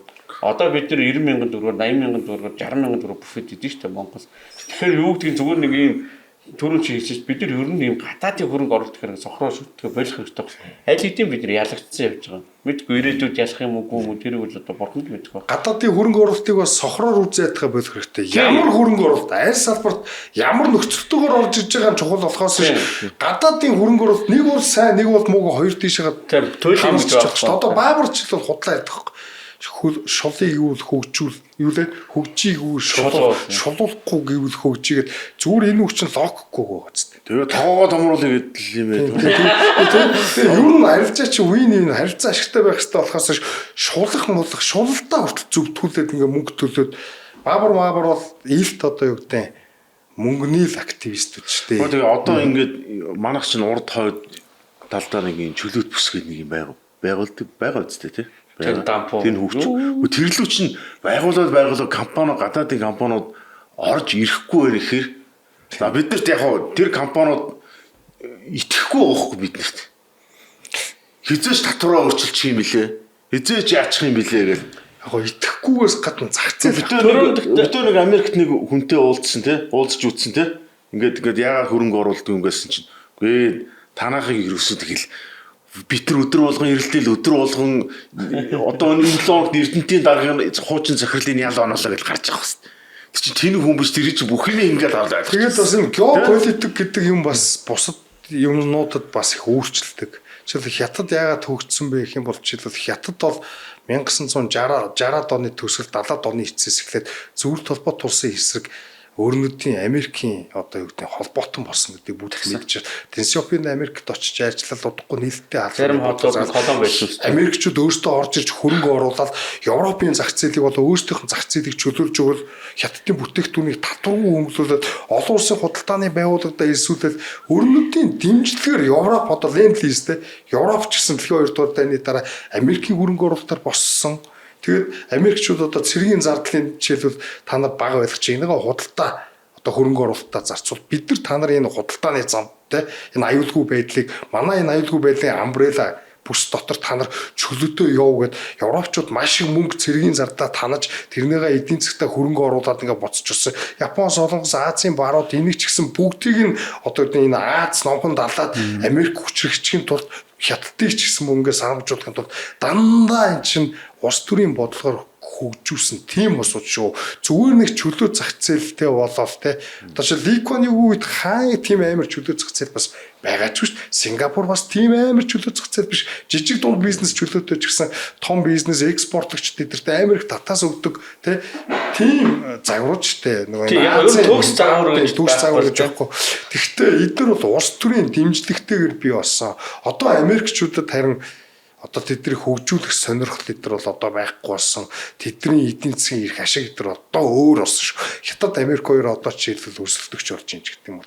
Гэтэ бүх зүйл нь биеийнээс хамааралтай л гэж. Сая гамбах ярьж ил тэр Финланд гээд жижиг улс гээд тэрэн дээр би бас нэг юм хальт харж тэр түрүү нөгөө баялагын саман гэд байсан шүү дээ. Ингээд нөгөө улс орнуудад зээлээд тэрнийхээ хүмүүгээр ингээд хөрөнгө оруулалт маягаар ингээд орж ирсэн мөнгөө сангийнхаа мөнгө хийгээд мөнгөнүүд юу зарцуулдаг гэхээр зэрэг бас тэр дэд бүтцрүү явж юм байна. Одоо манайхан шиг үүдгийг ингээд нэг хүн болгоны нэр дээр нэг 70 мянга гайл, хүн болгоны нэр дээр нэг сая төгрөг гээд тийм зохицуултал ерөнхийдөө байдгүй юм байна. Яг яг арай илүү дээр явж байгаа хувилбарууд дээр нэг зам харгуугаа тавьдаг те. Жишээлбэл юу гэдгийг одоо биднээс зам барих гэж чинь бүгд татвар өгвөл эн чинь өөрөө бас яг нэг улс байгаагүй хувьд нэг дэд бүтц шийдэх ёстой асуудлууд бас байж штэ те. Бас нэг нийтийн зам харгуу маргуу ингээд гүүр байгууламж гэдэг ч юм одоо энэ аймагуудын холбон зам энийг юу гэдгийг тэр баялагын сангасаа ч юм уу ингээд санхүүжүүлээд ингээд барьж байгуулад ингээд явчихдаг юм байна. Тэгэхээр яг зүгээр сая энэ оюутлогоо ярьсан би зүгээр ингээд ер нь л яг мэдээж төгс хувилбар байхгүй юм байна л да. Зүгээр арай илүү дээр хувилбар гэвэл магадгүй энэ мөнгийг бид нэр одоо оюутлогоос 34 болоод зүгээр болдгсон болж байна. 34 болий зис алт өссөн үед бид нэр яаж ахиж өөр өгөөжүүдийг ижлүүлэх юм. Яг бодтер хэдэн хөв татвар ямар лоялт төлөх юм, ямар амнат төлөх юм, ямар орлогын албан татвар төлөх юм гэдэг нэг 5 6 төрлийн татвар байгаа шүү дээ. Тэр нь зэсийн үнэ өсөх болгонд өссөн шүү.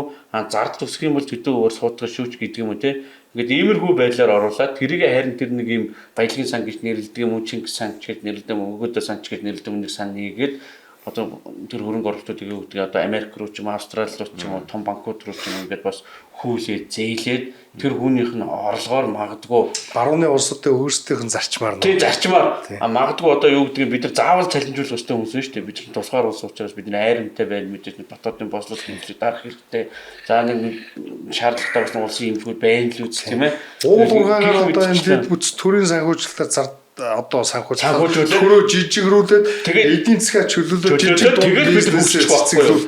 Тэгээд бид нар одоо энийг сонсоод нэг либералууд бол өвчгөн хөлгөө. Одоо жишээ нь ингээд өвчгөн гэдэг. Тий. Энэ хэдий зааснаар явчих гэх тий. Одоо энэ нэг юм яриад гэхгүй манад бас энэ арабын улсууд ч ингээл зүгээр болчих тий.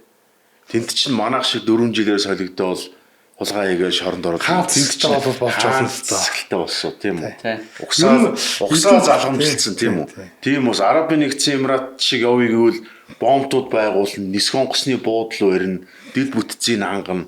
Тэр нисэх онгоцны буудлын дээр дэлхийн хамгийн том duty free shop байж байгаа жишээтэй. Заавал Арабын нэгдсэн Эмират зуучлахгүй тэн дээр нь зүгээр онгоцоор дамжин нислэх ихтэй л үйлчлүүлээ гараа явчихдаг. Дээрээс бас их гүрний дэмжлэгтэй. Бас л Америкийн Британий дэмжлэгтэй дайнд Америкийн нөлөөгөөр аюулгүй хангаж байгаа. Нөгөө хэдрүүгээ чиглэсэн одоо Ираны дайнд амар ашиглагдаж байгаа үстэй тэгэл. Гэх маягтай. Ираны үзэхгүй. Гэтэ Сауди Араб маравчин тэр тэгш бус байдлын тэр гэдэг байгаа шүү дээ. Бас тэр амар юм бэлээ. Ядуур мадуур бас хавтгай юм бэл. Бид нар нөгөө нэг хамгийн гоё газрууд нь очиж үзэл тэр улсын цаад проблемуудыг бид нар харахгүй шүү дээ. Том бүр шалифаг хараад гэл тэгэл болоо Монгол хүн тэгэл ойлгочихж байгаа шүү дээ. Энэ бол агуу газар байна гэдэг. Яг үндэ асуудалгүй бэрхшээлгүй уус гэж хааж байхгүй шүү дээ. За тэгээд яг зүгээр эцэст нь хэлэхэд тийм ээ. Бид нар л одоо тэр хүн хөөж гараад маргана гээгүй шүү тийм ээ. Тэр үл угаасаа бодлаа. Зүгээр хуульч хүнүүдээр үл энэ гэрээ үл мэдээж ашигтай ашиггүй. Ер нь гэрээ гэдэг чинь бол тийм ээ. Ууг нь бол онол нь бол вин байх хэвээр хоёр талын хүсэл зориг байх хэвээр. Гэхдээ энэ юу гэдгийг ийм том түрүү хасар бол хангалттай тайлбарлалчлаа шүү дээ. Ер нь корпорациудын хооронд байгаа юм дээр ядуу улс орнууд энэ бэрхшээл шүү. Тэгэхээр одоо оюу толгой хөөж гаргана гэхээсээ илүүтэйгээр хулгайч нартайгаа тэмцээд яг өөрт ногдож байгаа энэ татварын дарамт амьдралын бэрхшээлүүд ер нь тэгээд бас энэ юу бас ингэж хятадууд бас биднийг тийжээж байгаа эсвэл Рио Тинто тийжээж байгаа гэж ярих байлмаар байна. Бид нар зүгээр сууж байгаа тийжлээгүй. Энэ өвөгдөөс бидэнд өгсөн амьдрах орон зай бидний их орон бидэнд байгаа ашигт малтмал байгалийн баялаг шүү. Наа чинь зүгээр нэг тийм одоо юу гэдэг оюутлогоогийн ч мөр Рио Тинтогийнх нь орж бидэрдэх Улсын төсөв mëсөв бүрдүүлээд байгаа юм байхгүй. Энэ чинь манай газрын баялагийг зарж мөнгө олж байгаа хүмүүс шүү бид нар чинь тийм. Тэгээд ер нь би бол аль талд нь ормооргүй байна. А ер нь сайн гэрээ бол биш. Шулаа байгаа ойлгомжтой. Гэхдээ энийг одоо өөрчлөх аргагүй болсон бах дуусан бах уу. Тэрэн дээр угаасаа сая Америкас сайхан бэлэг нөгөө бүт архичиг нэвтрүүлгээр мөшөө нөгөө лавгийн таймаар орсон шүү дээ.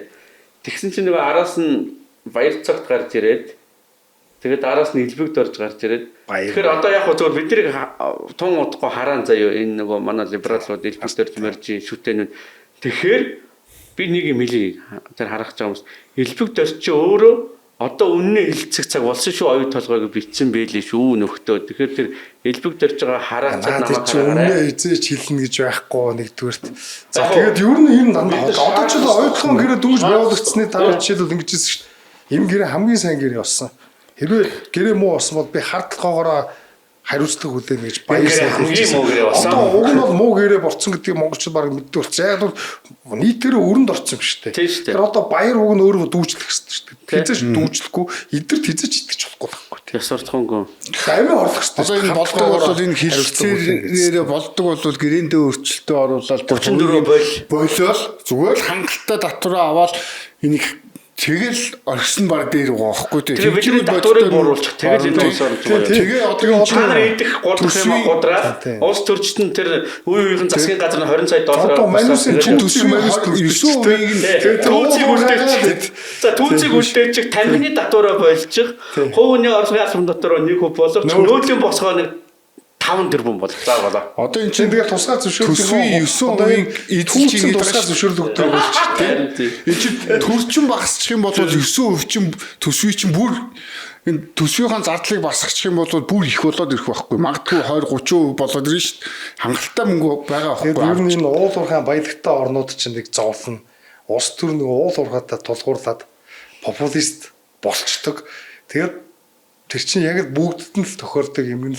Тэгээд бүгд л одоо тэрнээс чи хоосоо оцрохгүй тулд ингээд алавцсан амтны нэг ертөнц шиг болоод тэгээд сүрдээ бүгдээрээ хохироод нэг хэсэг хүн амар баян тарган болоод нөгөө хэсэг нь ядуураад тэгэл нөгөө байгаль орчин сүрэл тэр чи одоо энэ Африк, Латин Америкийн 20 дугаар зууны түүх чинь тэр юм байна. Одоо ч гэсэн. Одоо ер нь байна шүү дээ. Бид нар ягаад ингээд нэг тийм Афргуучиг ингээл нэг юм ус мусгүй болсон ч юм уу эсвэл нэг юм шалдан ингээд навчаар ингээд юм хаацсан байхгүй гэхээр бид нар ч бас нэг хоёр гүрний завсар байгаа те хятадаас бид нар маш их юм эргэлдүүлж байгаа шүү. Бас энэ тултай бас нэг юм те ингээд нэг юм гацаж орчисэн шорон донд ингээд хүүхдүүд ингээд турцсан байхгүй. Бүх амьдрал нь тэднээс хараад товцсон гэдэг чинь нөгөө талаас карата хахад бид нар бүгдээрээ сүрхээр болчиход байгаа шүү. Дуурсан гүндэг байна шүү. За энэ сэдвийг орхиод одоо тэр энэ өнгөрсөн 7 хоногийн татварын багц хуулиуд одоо хилцэж байгаа асуудлууд гол юм байгаад шүү дээ. Энийг гişүүдийн ярьж байгаа тэрнийг ирэх ярьчи. Тэр бол юу хэлж ийн вэ гэхээр энд одоо нөөт хамгийн гол асуудал байгаа л да энэ татварын хуулиас бол нөөтийн босхийг одоо нөөт 400 сая болгоё гэж байгаад энийг дэмжихээр боллоо. Гэхдээ улсын их хурлын гишүүдийн ингээд ярьж байгаанууд нь бүгдээрээ дуу нэгтэйгээр нэг юм яриад байгаа. Одоо бизнес эрхлэгч бүгдээрээ ижилхэн шударгаар нөөт төлдөг бол юу гэдэг вэ? Яах гээд ийм юм хийгээд байгаа юм бэ тий? Зарим төлдгүүгээр байж л юу гэж тийм татварын баазыг нэмэгдүүлэх. Би ч гэсэн татвар төлж байгаа, чи ч гэсэн татвар төлөөч ингээд бүгдээрээ татвар их байна гэснээр татварын баазыг либерал одоо нөгөө либертар аргументээр социалист арга хэмжээ хийх гэдэг байгаа байхгүй. Одоо тэр гулхны нөгөө юун дээр чинь хэн тим юм хийжсэн шүү дээ. Одоо тийм нөгөө заглаа тэрэ. Угаасаа над тэрэн шатар сайд хэн бэлээ? Гавыг чинь арга хэмжээнд дээр манай хитэн багийн очсон. Нэг бол бүгдэнд нь татвар 50 эсвэл болохгүй тодорхой. Тэгэл татвар нэмүүлэх юм хийгээл явж штэ. Тэгээд тийм либертарууд гэд өөрсдөө нэрлэдэг хүмүүс тэгсэн. Тэгэхээр либерал учраас үлээд төрийн зардлыг багасгах гэж ярьж байгаа учраас цаана татвар нэмүүлэх юм яриад байгаа ч. Тийм ер нь Одоо энэ татврын багц хууль байна. Дээр нь одоо онцгой албан татврын хууль байна тий. Хүүхдүүдийн ирээдүйн төлөө гэж байгаа энэ нэг хэдэн гишүү тамхины хуулийн төсөл барьсан татврын адилхан хоёулангийн нэмий гэдэг юм яриад нь шүү дээ. Энэ хүүхдүүдийг уган яг тамхины татвар багтаа хүүхдүүд тамхинд ороод байгаа ч юм уу хортоод байгаа юм байхгүй байхгүй. би пост уншиж өгье. Сайн төгсөөгөө ярьсан дээр яг нэг хүүхдүүд дандаа хүүхдийн нэрийг барь хухаа олгаачаад би энэ нэг сая пост оруулсан. Хүүхдүүдэд ариг тамхи муудсан хоол зараад байна гэж түүснүүдийг байхгүй болгосон. Хүүхдүүд нь арх ууж хар тамхиа татаж тэр бүхэл 13 14 настайгаас янхан болж байна ихнээсээ. Түүцний буруу байсангүй гэдгийг ойлгосон. Одоо хүүхдүүд вейп утаад тамхи татаад байгаа учраас татварыг нь нэмнэ гэх ямар хаашаа янзын логикгүй. Энэ улсад эрүүл хүн хэлбүү. Татвар нэмээд хүн тамхи татхаа болчдtiin болно шүү дээ. Татвар нэмэгдэнгүүт хүн ажил хийхэ болох байхгүй юу? Тийм шүү дээ. Ер нь үнэн шүү дээ. Ер нь бид нэр Америкээс үнэтэй арх ууж байгаа шүү. Тийм шүү. Үгүй. Одоо жишээлбэл либертарууд гэж байгаа Австрийн эдийн засгийн сургууль татвар том инсентив бий болгодог. Үнэхээр одоо энэ нүглийн татвар гэдэг байгаа. Энэ чинь бол үнэхээр бас тодорхой хэмжээнд ингээд те ингээд хүний хэрэглэгч татвараар дамжуулаад одоо тамхи татах хүслийн бууруулах гэдэг тэрэн шиг наа чин одоо цалин хүссэн дээр ч гэсэн их орлого ингээд татвар ингээд тавьчих юм бол хүмүүс ажиллах хөдөлмөрлөх сэтэл нь буурна шүү. Инсентив гэж нэг юм байдаг шүүгээр зөндөө л ярьдээ. Асаа би нэр нэг гоё мэлж байгаа мартсан байна. Тэр комент бичсэн хүмүүс би бүр нэг бүрсэн судалсан. Бүгд мятад ажиллажтэй л гэсэн. Гэхдээ бас зарим нь өөртөө бичсэн байлаа. Би мятад ажилладаг хүн байна гэдэг. Яг тэр тэгтээ зүгээр бид нар ч одоо яг нэг мятын хүмүүсийг шүмжлэхгүй шүү дээ. Зүгээр тогтцоог нь л ярьж байгаа бас. Одоо тэрийг яриад явах вэ? Одоо дуусгацгаа хэдүүлээ. Эх 7 хоногт бол хэдүүлээ энэ татврын багц хууль. Тэгээ нийслэлийн одоо энэ төсөвтэй холбоотой тэр төлөөлөгчдийн тууцтай ажилдаг асуудлууд шүү дээ. 300 сая төлөөлөгч чинь 45 хүн байдгийн 42 нь 43 би тэрсэн шүү дээ. Манай авилга байна шүү дээ. Нэг хоёр хүний асуудал шээ. Хүмүүс авилга авдаг ш. Манай систем чи авилгын систем. Манай төрийн бодлого чи авилга. Ийм болсон. Энэний хамгийн зүгээр энэ чи ганцхан нийслэлийн иргэдийн төлөөлөгчдийн хурлын гишүүдийн болсон биш. Бүх одоо энэ сайн гал нэг Нимбатрын өгсөн гэдэг нэг юунуудыг хүртэл гаргаад ирсэн байлаа. Нөгөө хэвлэлийн нөгөө хаалтын гэрээ тэр чинь бүх газар байгаа шүү. Тэгээ боддоо тэгэхээр бүх газар Нимбатар шиг ханддаг гэж боддог. Хамгийн хүнжилдэг хүн хамгийн их мөнгөний авсан байх. 300 сая. Одоо тэр манай хаан биш үү? Хаан ч гэсэн одоо амар л юм хийж байгаа шүү дээ. Нимбатар л ганцаараа хулгайч биш шүү дээ. Энэ чинь нийтээрээ хулгай систем. Хулгайчд биеийнхээ хулгай мөнгөө булаацалтаад байна. Гэхдээ би дандаа биш шүү дээ. Нимбатар оюуг хоёр бол зүгээр нэг байж идэг те худгийн манаач шиг нэг маанаг хоёр хулгайч байхгүй. Тэр хүмүүсийг чинь зүгээр ашиглаж л байгаа байхгүй хаан маан бол. Тэгээд дээрэс нь бид нар бас Женкогийн баясгалангийн юу юм уу ч нөө. Одоо та нэг хийгэрд ажилладаг тэгээ баясгалангийн хэдүүлэн баясгалан гэдэг хүнийг нь одоо нэг судалж байгаа жоохон муул юм. Нэг л хүн тэгэж бичээд лээ. Тэгээд тэр хүн бол яг хэвтэ нөгөө манай нөхдүүдийн нэг байх шиг байна. Би ч юм бол арай өндөр төвшний шүү дээ. Путин Трампын юм шүү. Росо гэж. За ингээд дөрөв Риценкагийн тараалынх нь ээлжид подкаст заслаа гэдэг. За дараагийн 7 хоногт хэдүүлээ татврын талаар ярилцъя тий. Яа манай сувгийг дэмжиж subscribe-та дарцгаарай. Та бүхэндээ баярлж байгаа шүү. Дэмжиж байгаад баярлж байгаа шүү. Бас өндөө хүмүүс дэмждэг юм билий шүү.